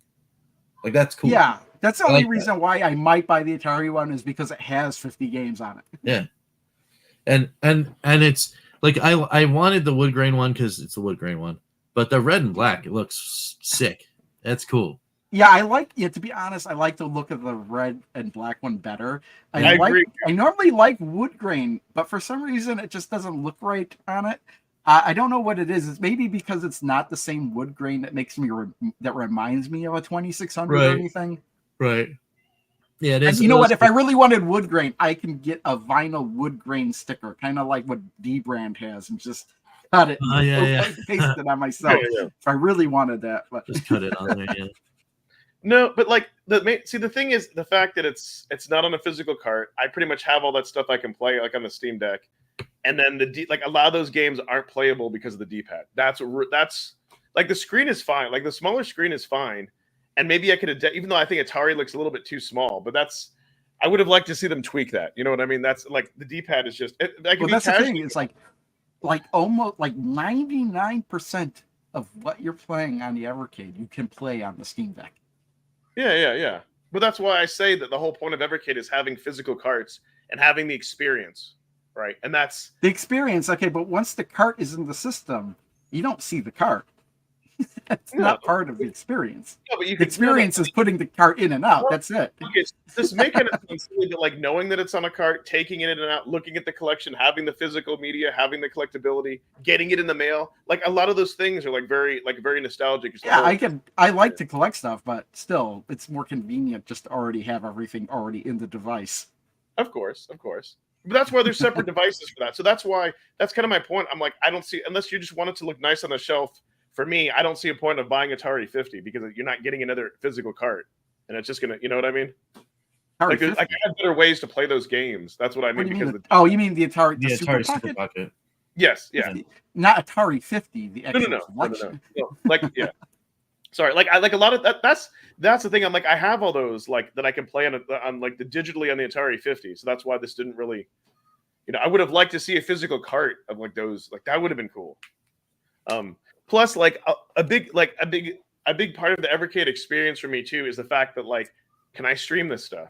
Can I enjoy this with other people? Like for me, that's a huge thing. So if there's a device that doesn't have like some type of HDMI out or an easy way, then that kind of kills half of the experience for me. Yeah. And I know not everybody is like looking for that, but at the same time, I think the Super Pocket is kind of a nice like throwaway handheld. If you want to have something that something happens to it, you can buy it again. But I don't know. But then You again, mean, like if something happens to your Technos collection one, oh God, yeah. you can buy it again. You can buy it again. Well, so okay, so see that's kind of the thing, right? Like you can get like a Mayu Mini Plus or Mayu Mini for like around the same cost of a Super Pocket if you get it from AliExpress, and it has all the stuff plus more plus, and that's what like Blaze is competing against, right? And that's why I keep kind of bringing that up, that it kind of has lost its appeal a little bit. So I think You know what has actually made it lose the appeal a little bit is the fact that Atari has come back selling Atari 7800 and 2600 games for a decent price now, $30 for, and it's like comes exactly like what you would have bought back in the day. That is way more satisfying to get than any of these Evercade collections for whatever reason. Oh, well, Game Freak is up there. I forget who was it, Jay or who? No, who said it last night that I didn't like? No, it was Hold on, this is kind of a fun fact. I think JMatt said something like he's in a band and you're in a band, like in a band like in the same area or something, but y'all haven't met. Like I didn't know you were in a band. Well, that's cool though. Like with all your tattoos, you look like you'd be like a rock star. Anyways, I don't know. Correct me on that. kind of a fun fact. But yeah, that's the thing of like, okay, cool. He was, yeah, okay, awesome. But that's what I mean. It is kind of losing its appeal. So while some people may really like Pico 4 or like a computer collection, if you're trying to reach that market, people from the outside are like, I don't care about any of this. But arcade though, like to me, how cool is it to actually own a physical copy of an arcade game on something? Right. It reminds me of those collections you could get like for PS1 and every other system out there. So that's what I'm saying is I get that Blaze is trying to branch out to other mainstream markets, but like they need to still appeal their core fan base. But here's the thing: it's like even though it is an arcade game, it's not like owning the PCB or anything. At the end of the day, it's still just a ROM you have. But it's on a physical thing, though. I mean, that's one way you can look at it. Hey, I could put my ROMs on an SD card too, and still be on a physical thing. Yeah, but here's what I think. So here's what I think might be, and it might not just be you, Crow, that might be lost on you. Is there's people like myself, like in life, it depends how much you enjoy experiences, right? Like, does going to the movies and enjoying that mean something to you, or would you rather just rent it on Amazon? You know what I mean? And that's I could just download it for free. Well, yeah, but that's what I mean. Like, it depends how much in life do you like. With me, life is all about like experiences and living in the moment. And I know there's like a lot of us like in that nostalgia group that do that. You know what I mean? It's difficult. Either you're into experiences or not. You know what I mean? It's difficult to me. It's still not the same experience. Well, that's the thing. Like, you'll never You'll never get those experiences back that you can never Except get. I did say I did just get that same experience with the Atari games I buy. It's exactly the same thing. No, I'll be you though. I'll be like, well, technically, you'll never get that same exact experience when you were a 5-year-old child. You could maybe get close to it. So it's kind of when like, I was 5, I wasn't buying any games. but you know what I mean, though, or as a young child, like you'll never get those experiences back. But like, isn't it like that same experience? But you can recapture that same feeling and emotion, and that's what that's what we're trying to. That's what we're trying to do. It's like I'm saying, it's still not the same. Dude, what band were you? It's very cool. I want to know, what band were you? Yeah, me too. I'm like so curious. Yeah. I'm so curious, man. Yes. See, that's what I mean. Like unwrapping the cards, flipping through them. Yeah, exactly. That's it's the whole tangible. That's why like people buy vinyl. Seriously? When was the last time you flipped through the manual, Ed? Oh my! I'm gonna have to look you up on. That's a great band name. That dude. Oh That's my god. Oh my god. That's like I would. That's funny because it's like one of those band names like it would have made up. Holy shit. Sorry. Oh my god, Booty Tank. I need to look that up, dude. Oh my god. Yeah. Yeah. Well, see, the other thing I don't know if I've told people, but like for me, like in life, like I remember things based upon like I'll always remember the emotion. I won't necessarily remember an event or like the details of an experience, but I can remember the emotions. And so it kind of depends like how strong like emotion. I can send you an album. Nice. Yeah, he's doing it on purpose, dude. He's doing it to hurt our eyes. Oh, am I blurry? It's because I turned on autofocus. I was like, you're doing it on purpose. Well, before the internet days, dude. That's yeah. But yeah, it just depends, and that's why I say, and that's why I think there's some like, in my opinion, if you're buying Evercade to just play the games and you're not like a casual gamer, you're probably not going to get out of it as much. I'm being serious. If you're getting it for the experience, you know what I mean. And that's why my channel is called the Evercade Effect. That's the whole point. Because for me, it was like the whole experience of doing all that. Yeah. Crash Line's funny. That's exactly what I did. I think I found it though. Was it from 2003? Game Freak? That's. I think I can find it on my phone. That's like such a great Booty Tank. At least he didn't name his band Lemon Party. Yes. Hey, I was in marching band too there, fam. I was also in a band. Like legit. Our name was BBSF. It's pretty good. Oh man. And some originals. Y'all should get on Spotify. Oh, everything was on Spotify. Wow. Unless do they have it like Booty? Is it Booty Space Tank? I think it was. That's one of our songs in one of my videos. That's awesome. Yeah. Okay, it is Booty Tank. Booty Talk? What? No. No. Damn it. Not Spotify. Dude, like everybody in here's in a band. Like, yeah, man. Really songs in my videos. That's awesome, dude. Oh, that's pretty cool. Yeah. That's Very awesome. Nice. Yeah. It's awesome finding out. I was in my high school marching band, and growing up, and we went to the state championships twice. And I live in the Jersey area, so our championships were in what is now MetLife Stadium. It was Giant Stadium back in the day. Oh, so okay. you march on the field in Giant Stadium for the championships, which was awesome. Yeah, it was cool. Those are good times, man. Yeah. And then when I was in my band days, we just did. It was like I said, it was a lot of covers of like rock music and stuff like that. I played percussion. So yeah, it's fun times. It was lots like about farting.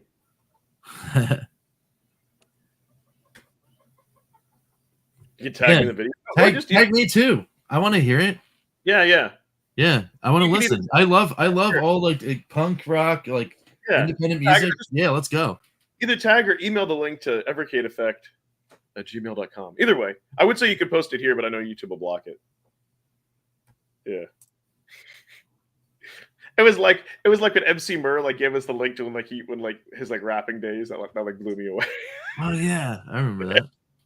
I was like, dude, yeah, that was yeah. But no, the argument that I'll say, it's kind of like, I think like when you say you could play things into the devices, I'm sure there's gamers out there that are like, well, why would I want to buy a game on a PC or Nintendo Switch when I can pirate it? I don't know. Mm. That's why indeed. Yeah, because there's convenience factor, supporting the devs officially. There's a lot of reasons. But you're not really supporting the devs unless you're talking about indie heroes. Oh wow, you saw Elton John in real life? That's pretty cool. That was doing a wild time. Oh wow. Hold on. One served Elton John at a restaurant. That's awesome. Yeah. I went to Live Earth in 2008. That was cool. Maybe I don't. Maybe that's because I'm sure there'll be like a copyright claim on it. Maybe that's something. Maybe I would do like for like members only. What? Listening to Elton John? No. Playing his thing and like my reaction to it. Oh, playing Game Freak stuff? Yeah. Yeah, I mean the label might come after you. If it's members only though, you can do, because you get it wouldn't matter though. Well, you can do it technically. It's just that they call it like shared licensing, which means you can put the video, but you're not going to get monetized for it. Exactly. Yeah. That's usually that happens wildly enough. Like anytime, sometimes I do reaction videos to like a trailer or something like that, and then they'll just tag the audio. It also happens. I also do some YouTube stuff for my church, and the organist gets tagged all the time. It's like, no, you're playing copyrighted music. It's like it's a live play. Yeah, like it's him. It'll pick. Well, see, that's where there was the whole stink about Nintendo doing copyright strikes, because most companies are like, yeah, we don't want to shut you down. We'll take the profit. Like, we don't care. Yeah. You know what I mean? So I'm kind of surprised just more people wouldn't do that. Or they call it like revenue sharing. It's weird. Some of them it'll say like it'll do like a 60-40 split. Some of them will be like, no, they're taking all of it. That's like that's crazy. It's a chill guy. You think it's but no, that'll be That's always interesting to find out that people have have other talents and yeah, man, that's fun. Other fun stuff. Oh, hey, Ballistic Coffee Boy. Cool. Watching the cast for there. Yeah, man. He couldn't decide. Yeah. I mean, I'm going to wind up getting the other one. Both Atari Super Pockets? What do you mean? What does he mean by both? He means the limited edition and the regular one? Okay. Yeah. That's what Ballistic does, though. He's the Atari guy. Well, it threw me off for a second. I was like, there's only one I know of. Yeah. Oh. Data East or Toa Plan, which is more exciting? I don't know. Depending on what you're talking about. Anymore. Because I guess so. I'll it depends. I'll give What's on Data East too? We'll have to look at. I'll give the Game Freak credit, because before I was like, I voted. I'm like, definitely Data East. I've been wanting a Data East. We had two other collections, and then he made a video and he showed gameplay of all that. And I'm like, you know what? Token 3 is actually a lot cooler than I thought. So now I'm torn. I know Super Burger Time isn't that great, just because I've played that on Steam Deck. I'd say Data East 2, but Toe Plan 3 does have Batsugun. Yeah. Yeah, and it has like some other like Akari Warrior type games I didn't even really know. So I was like, dude, now I'm even more hyped for that. But I was just thinking, do we need another third collection? And yeah, exactly. So I don't know. What is that's going faster than I can. Yeah, we need a Data East 2. Let's see. Is there do they have a blog post on that? What do you mean? What's on Data East 2? I could tell you. Peter Pepper's Ice Cream Factory, B-Wings, Shootout, Last Mission, Express Raider, Super Real Darwin, Midnight Resistance, Crude Buster, Trio of the Punch, Super Burger Time, Edward Randy, Joe and Mac Returns. Yeah, yeah. It's not bad. Like I wanted to see screenshots like that, like the Peter Piper fact, like that looks kind of cool. Mm-hmm. I've played it. I don't like it as much as Burger Time. It's weird because a lot of these games were Data East games were in a Data East collection I had on the Wii. Mm. And I think Peter Pepper's Ice Cream Factory was one of them. Got it. Oh, dude, no kidding. Yes, yeah. I didn't realize that there were Japanese Evercade. Yeah, definitely. Well, it's got Batsugun, but I don't know much about the other game. Batsugun was the last game Toa Plan put out. Yeah. We'll take a look. It's also arguably their best. Yeah. I'm excited. Like, I'm hoping this is an easier version of like Burger Time, like something different. Because admittedly, I'm not as good. No, it's a lot harder than Burger Time. But like this, you're making ice cream cones.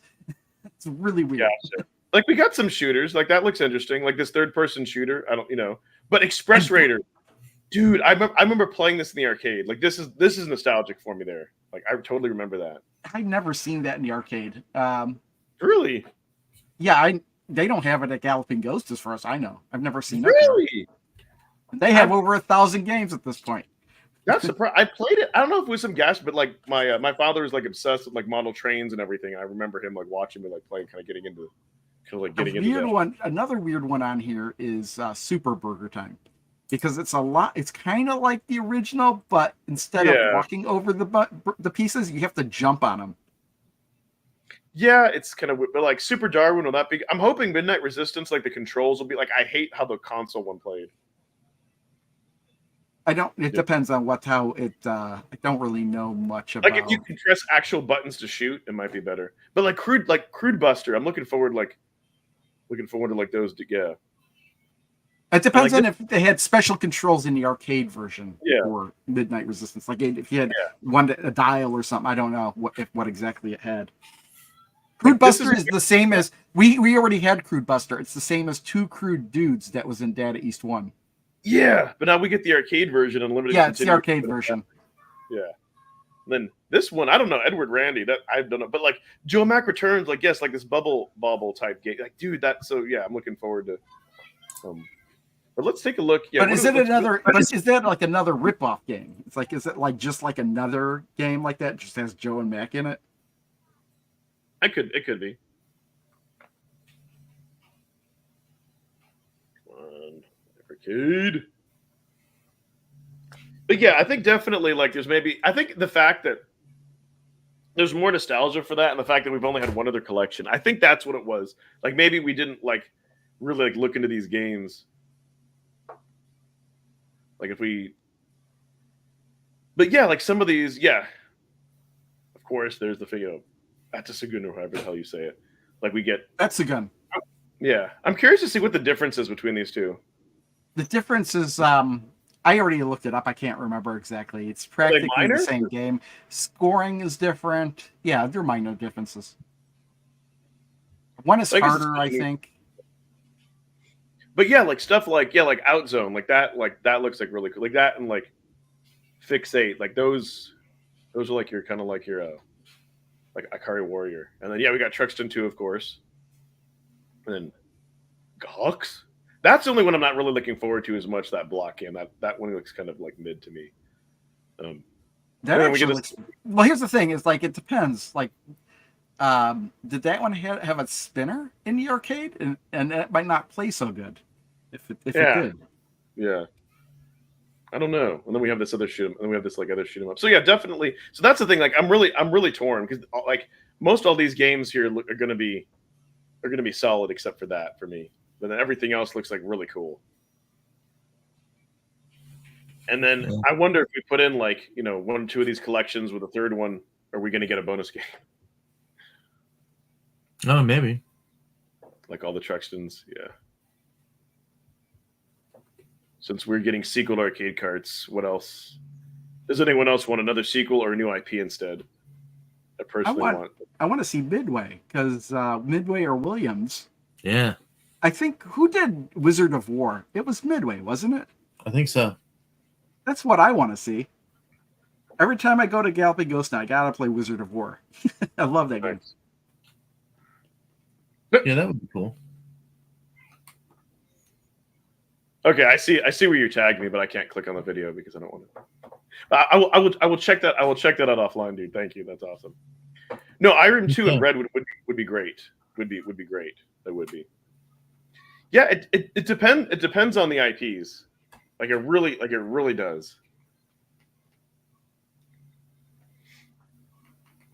It's at the 23-minute mark. Cool. Like what I think as far as like popularity, what I think would be like really healthy for the Evercade ecosystem would be like an SNK collection.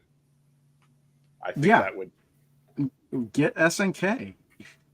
Mm-hmm. I'm surprised we're over 4 years in. We have not seen one Neo Geo game yet. What's going on here? Yeah, I agree. Because otherwise, it's like because of all the systems, like Neo Geo is like the most expensive for physical media when you get like in the thousands. So like this would be like the closest. Not only it's not just that, but like there's so many like Neo Geo collections out there for systems for the past decades. Decades. You get Neo Geo collections on everything. Where is it here? Where's King of Fighter? Where's like all those fighting games? Where's Metal Slug? Why don't we have a Metal Slug collection? So that's, I mean, and again, I don't know like what the cost, but like, I mean, just imagine though, like if they had like a skin of a console that looked like the Neo Geo AES. I mean, just think about that. Like if they had partnered, they could just do an entire branch. They could just make carts, have them be black, and just call them like and start numbering them from one, have them be like their SNK series. And I think they would make them the size of video cassette tapes. No, I don't know about that. No, because still they have to be small so they can play, so they could play like in. It'd be special edition for the Evercade VS the Neo Geo version. It would take those cartridges. Well, here's what they could do. Here's what they could do. They could have it look like they could still have the big ass cart slot. It could come with it could come with a cart that's the full size of a Neo Geo cart, and you take the Evercade cart and you put it in that, and then you put that in there. And it's just like a one slot AES. They could do that, like if you want to have like that nostalgia like that. But that might be more gimmicky. I don't know. But they could. SNK is a strong enough brand that they could do like SNK Collection 1, and then it could be a mixture of Plus, they've been putting stuff out left and right and center everywhere. So, like, it doesn't make sense why they haven't managed to get that or put out anything for SNK yet. Mm-hmm. Like, they're always putting out Metal Slug anthology collections, King of Fighter collections. You got this SNK 40th edition everywhere, Yeah. That's how I would do it, and I'd have the carts look kind of like the cool. I'd have them be black, like have them look kind of cool, like the Neo Geo. Have it go along that line, and start off with like Metal Slug Collection 1, King of the Fighters Collection 1, and to spin off a whole series. It would do phenomenally well. Yeah. I wonder though, but I think Capcom wanted a premium for their devices. You know what I mean? So that's. Uh-oh. He'll tag you. Yeah, tag him. It's all good. But I think I think with the genre they could make that a whole thing. I mean, they could also have like purple and red cards. But TurboGrafx, like I want to say TurboGrafx and Neo Geo are those kind of beloved, forgotten, hard to get expensive systems that I think would be awesome. Well, here's the thing: if they could get Konami, they can get TurboGrafx. Mm-hmm. Exactly. So we'll just, I don't know. We'll just have to see. And again, we don't know like the talk, but Blaze never they never like really, they've kind of shared, like they said that like an Activision deal would have gone through for Activision Atari, but then because of like, the whole Microsoft thing, like I want to hear more stuff like that. You know what I mean? I mean, technically Blaze doesn't have to, but it would be nice to know like, hey, what are you guys working on? Do you care about your customers? I don't know. That's just kind of how I feel. I actually think if they do release another cart later this year, I think it's got to be another Atari collection. Dude, I would welcome that. Just because of the Super Pocket having a lot of games on it that weren't already in any of the collections we already got. Mm-hmm. You think that would be like a triumphant return? Depends. They legacy all those other cartridges. They'll come back and like, here's the stuff you missed. Well, as long as it's not like Atari Arcade one where they put a lot of games on it that didn't have the right controller for it and Yeah. didn't have the right game in one instance. Do you think they would do like an Atari Collection 3? Do you think they would like throw on like Mr. Run and Jump, like some of like those newer? Like that would be kind of cool. It would be. That would be cool. I would say that they'd let the market cool in those games for a little while first before they do that. But yeah, I could see it eventually that stuff coming over. Yeah, because I wouldn't see why not. I would even be fine if they did a collection, of like all like the newer like Food Fight, like if they put like I would even be fine if there were some repeats, like all the ones that they sell of physical cards, if they just did a collection like of that. Yeah. And Mr. Run and Jump in Common Era, like the newer versions, oh yeah, that'd be great. As a dual cart, that'd be cool. Yeah, they could totally do that. Mm-hmm. That would be welcome. That would be a welcome surprise. I still like how Gene says, yeah, they're both going to be blue. They're both going to be blue. Yes, he keeps. Yeah. I mean, it would get them to 10 if they released 2 blues. It would get them to 10 by the end of the year. Yeah, I know. That's why I don't like that he said that. I was like, I know he's like messing with me, but I'm like, oh my god, dude, that could be like a reality. Yeah. Unless it was something like, hey, here's an MSX computer collection. Yeah. Of like all this like homebrew. Oh, Papa Brad, yeah. There was just actually funny. News on that yesterday. If there was an MSX collection, I don't know how excited I would be unless it was Konami games on it. Well, homebrew though, right? Just all homebrew.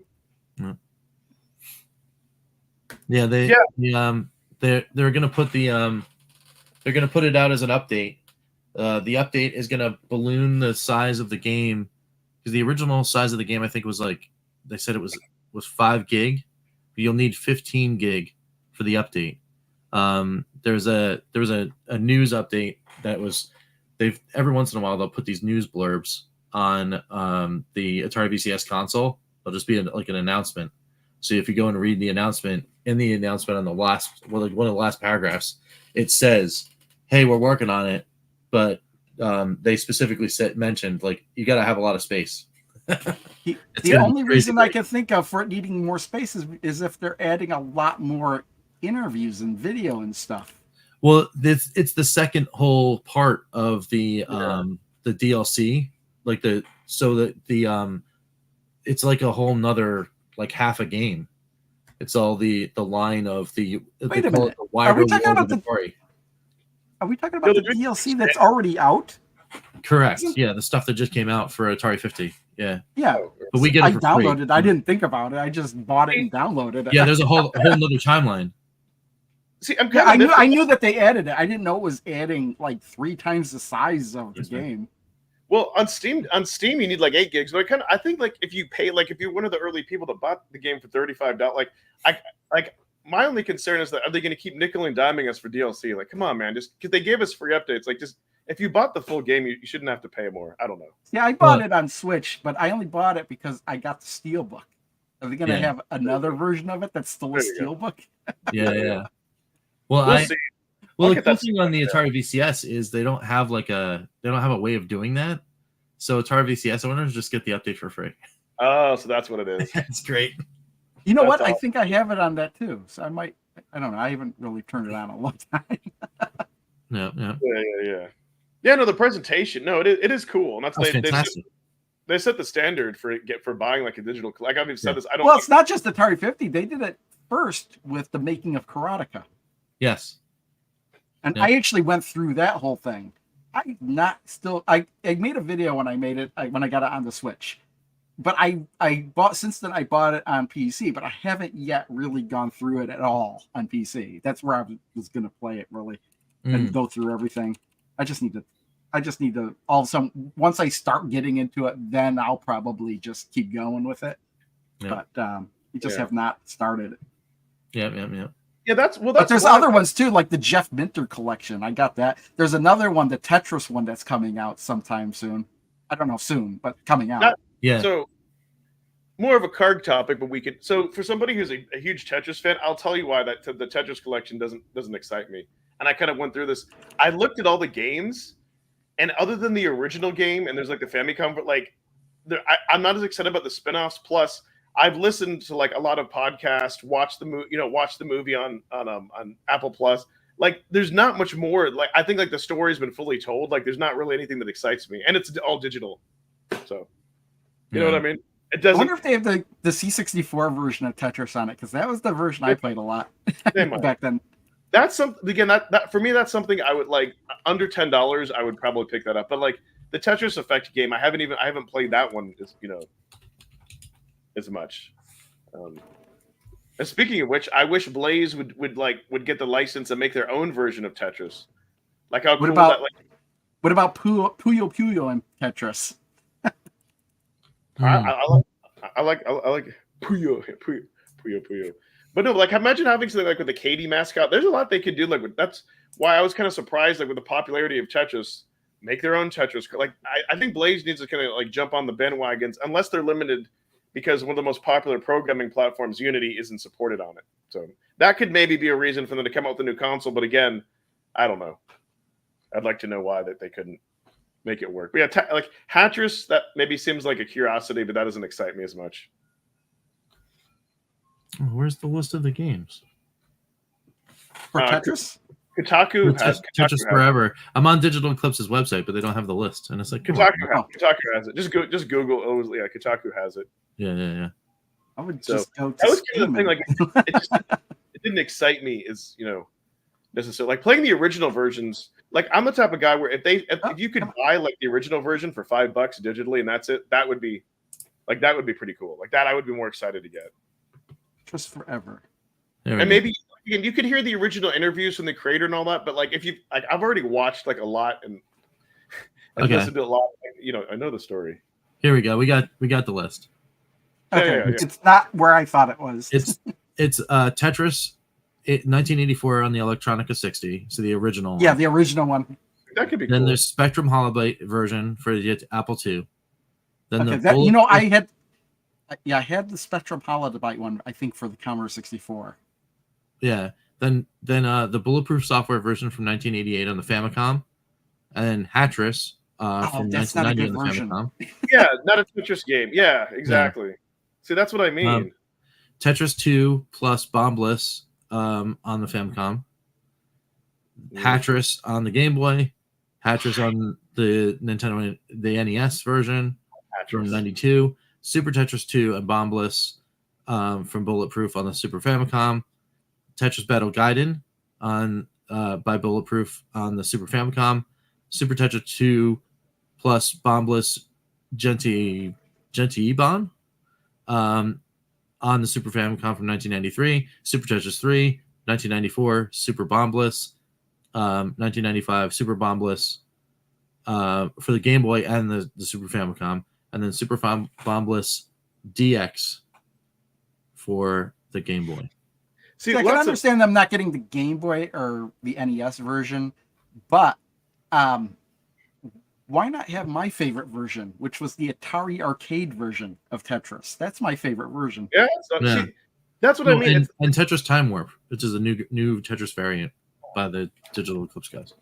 See, I kind of feel like there's just a bunch of like filler. Like they didn't get the good versions of Tetris. Really, you're paying a premium to play the initial game. That's going. I don't know. If they maybe have tried to. Yeah. First of all, there's no way maybe not getting any of the like the NES Tetris or the Game Boy Tetris. Mm-hmm. Nintendo probably would not release the rights for whatever that they had for that. I thought Bulletproof owned Bulletproof software on there. But Nintendo published both of those. Yeah. Well, wait. There's the Tengen version. Is the Famicom version is different than the NES version? Yes, it is different. Oh, it is different. Reason I know is because I had it, and I did not like it. Got it. Yeah.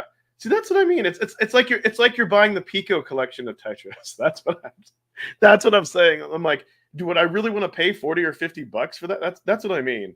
I will.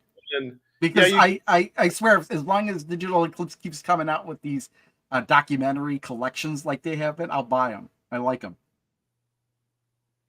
Sure. I mean, it just depends. But like I said, I don't think I'm going to find out anything new that I don't already know to be able to pay that price. That's kind of what I'm. Yeah, I probably won't either, but still. Yeah. Nintendo. Yeah, exactly. Yeah, exactly. No, I went on a rant about that kind of like last night. Kind of talked about that. Kind of talked about like I feel like after the Super Nintendo is when like they lost touch base, at least for like consoles, not handhelds, but like when they lost touch base with their player base and they just decided to be gimmicky from that point. And now they're releasing alarm clocks. God, oh God, dude. But you know what though? We have the history of proof. $100 alarm clocks. That's the thing. That is the stupidest thing. That's like the biggest waste of money, because hello, you can wake up to any ringtone and anything you want on your phone. So it's funny. Yes, but your phone doesn't watch you as you sleep. Oh God! Don't you want? Don't you want an alarm clock that watches you while you sleep? Oh God! The funniest thing was when I clicked on it out of curiosity. I found out about it. Then I got the email from Nintendo about it. I clicked on it and I saw at the bottom, Nintendo Switch Connect required. And I was like, wait a minute, do you need a subscription to use this alarm clock? No. And I don't think so. I think the reason it said that was because if you want to be one of the first people to buy it, you have to have Nintendo Switch Connect before they release it to everybody else. But you also need an account in order to download the DLC for the alarm clock. Because there's DLC. So it still wouldn't put it past them to require a monthly subscription to use an alarm clock. Yeah. And they want $100 for that damn thing. You could buy wild, man. So I saw who was it? It was RGT. RGT 85's reaction was priceless. Like he was reading all the stuff and then he got to the price and he laughed for like a minute straight. That's awesome. I need to see. Okay. I haven't watched any. Well, here's the funny thing. Here's the really funny thing is okay, these didn't cost $100 and they're functionally kind of the same thing. Yeah, they're alarm clocks. Yeah. Exactly, man. Yeah. So we got those downstairs. I wanted to try to figure out what Fred was asking. He said he ordered from Funstock. He said they shipped their console, but they said they didn't ask for bank card info. So I want you to clarify, because when you buy something, you have to put in a form of payment. Yeah. Like in order to finish your order on Funstock, you have to hit the buttons. They said they would give me an arrival. Like if it's here's the thing: when you buy, you will get like an official link, like from them, and you'll probably also get something from whatever shipper. Yeah, I need to clarify. Or like and you'll get an email too. You get an email confirmation that the order was placed. So yeah, Fred. It's almost I'm like, did you use Google Translate to write this? Because it doesn't make sense to me. I'm sorry. Clarify, please. Yeah. But yeah, anytime whenever I order from Video Games Plus, immediately when something ships, you get something from them. Well, okay. But look at where it's coming from. That would be kind of weird. Oh, I love that you said that. I want mine. It's dangerous to go alone. You know what site kind of looks like a phony site is the Audacity Games website. I'm error. Yeah, it's a little old school, that website. Really old school, yeah. Yeah. But you can tell that the people who made the website are the same people making the games. Yeah. Well, I remember when I was ordering Circus Convoy, like the process for ordering Circus Convoy was an adventure, to say the least. Here's my thing is I can't believe you can't get a ROM. If you can't just buy the ROM separately, you would have had to buy $100 collection in order to get a ROM. Yep. Why can't I? Yep. I bought the standard edition. I was like, what if I want the ROM? Can't I just buy a custom ROM because I already have the game? Yeah. Well, they got me. That's why I bought the collectors, because I was like, well, I just wanted the standard edition. I kind of like the standard edition box better than I just wanted. I agree with you. I agree with you on that. But yeah, no, I wound up with the collectors, but I don't have my I think it's still somewhere.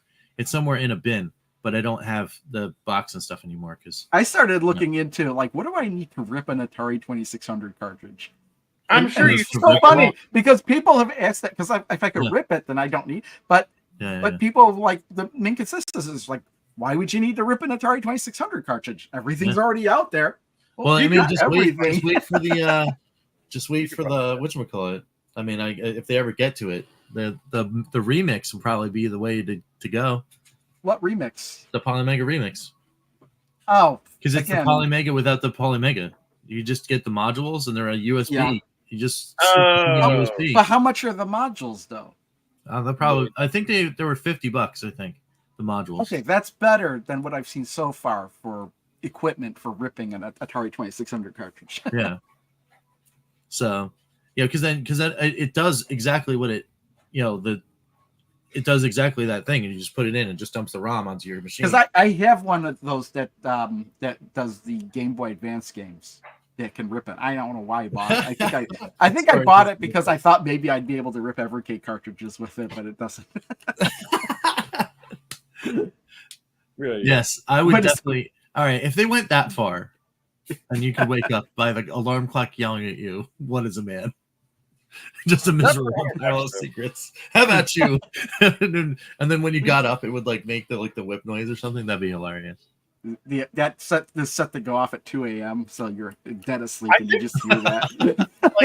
That's a gimmicky thing, for 1995, 1999 or something. Yes, okay, but oh my goodness, yeah, Atari making an alarm clock, that would be interesting because if you woke up to game sounds from the 2600.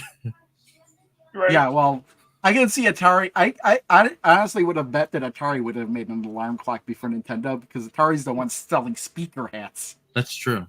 Yeah, there's one over there. There's a speaker hat over there. So, no, this is great. I think it's cool that we've caught up. We've had Rich beyond, but we're at the 2-hour mark. So yeah. No, I've got food staring at me. So yeah. You can eat it. Yeah. So, who wants to plug their stuff? Well, I alluded to something earlier. Next week, yesterday I put out a video for Sorcerer's Lair on Pinball Effects. Even earlier in the week, I put out the best video you'll ever see on the C64 Collection 3. Nice. Next week. I haven't seen any arguments so far from anybody. But next week, I actually have ready to go Deadpool, the Pinball Effects table, because cool. Deadpool Wolverine is coming out. And then the next week after that, I have the Wolverine table coming out. Oh, that's cool. And this is all ready to go. This is already ready to go, uploaded and locked and loaded. And I'm working my way through Sunsoft Collection 2. I've already finished Euphoria and Primitive Princess. Nice. Very cool. Very cool. And yes, Phantom. We'll try Phantom. We definitely should. We'll work on that. But that's really cool. I'm gonna have to watch that best ever video. Yeah. So I'll be there. I will be there. As far as us over here, people who didn't even agree with me like the video. as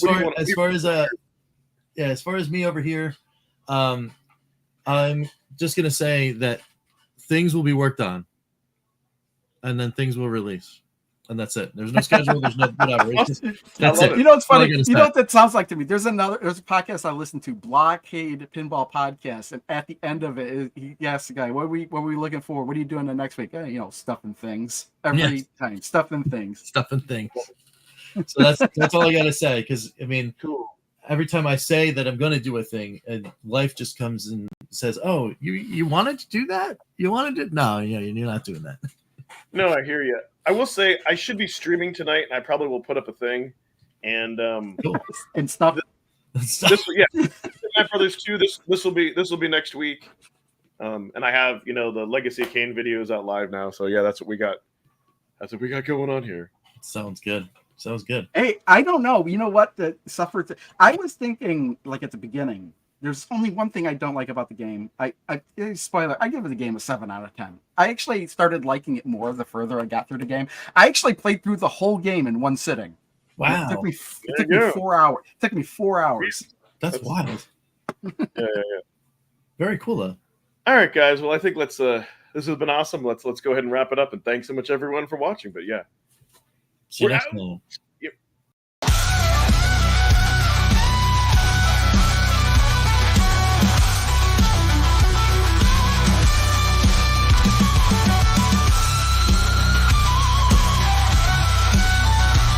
Thanks, Crash Line, Mr. Shua, Immortal Sojourn, Sucker MC, Ember Cummings, Joe Whitlash.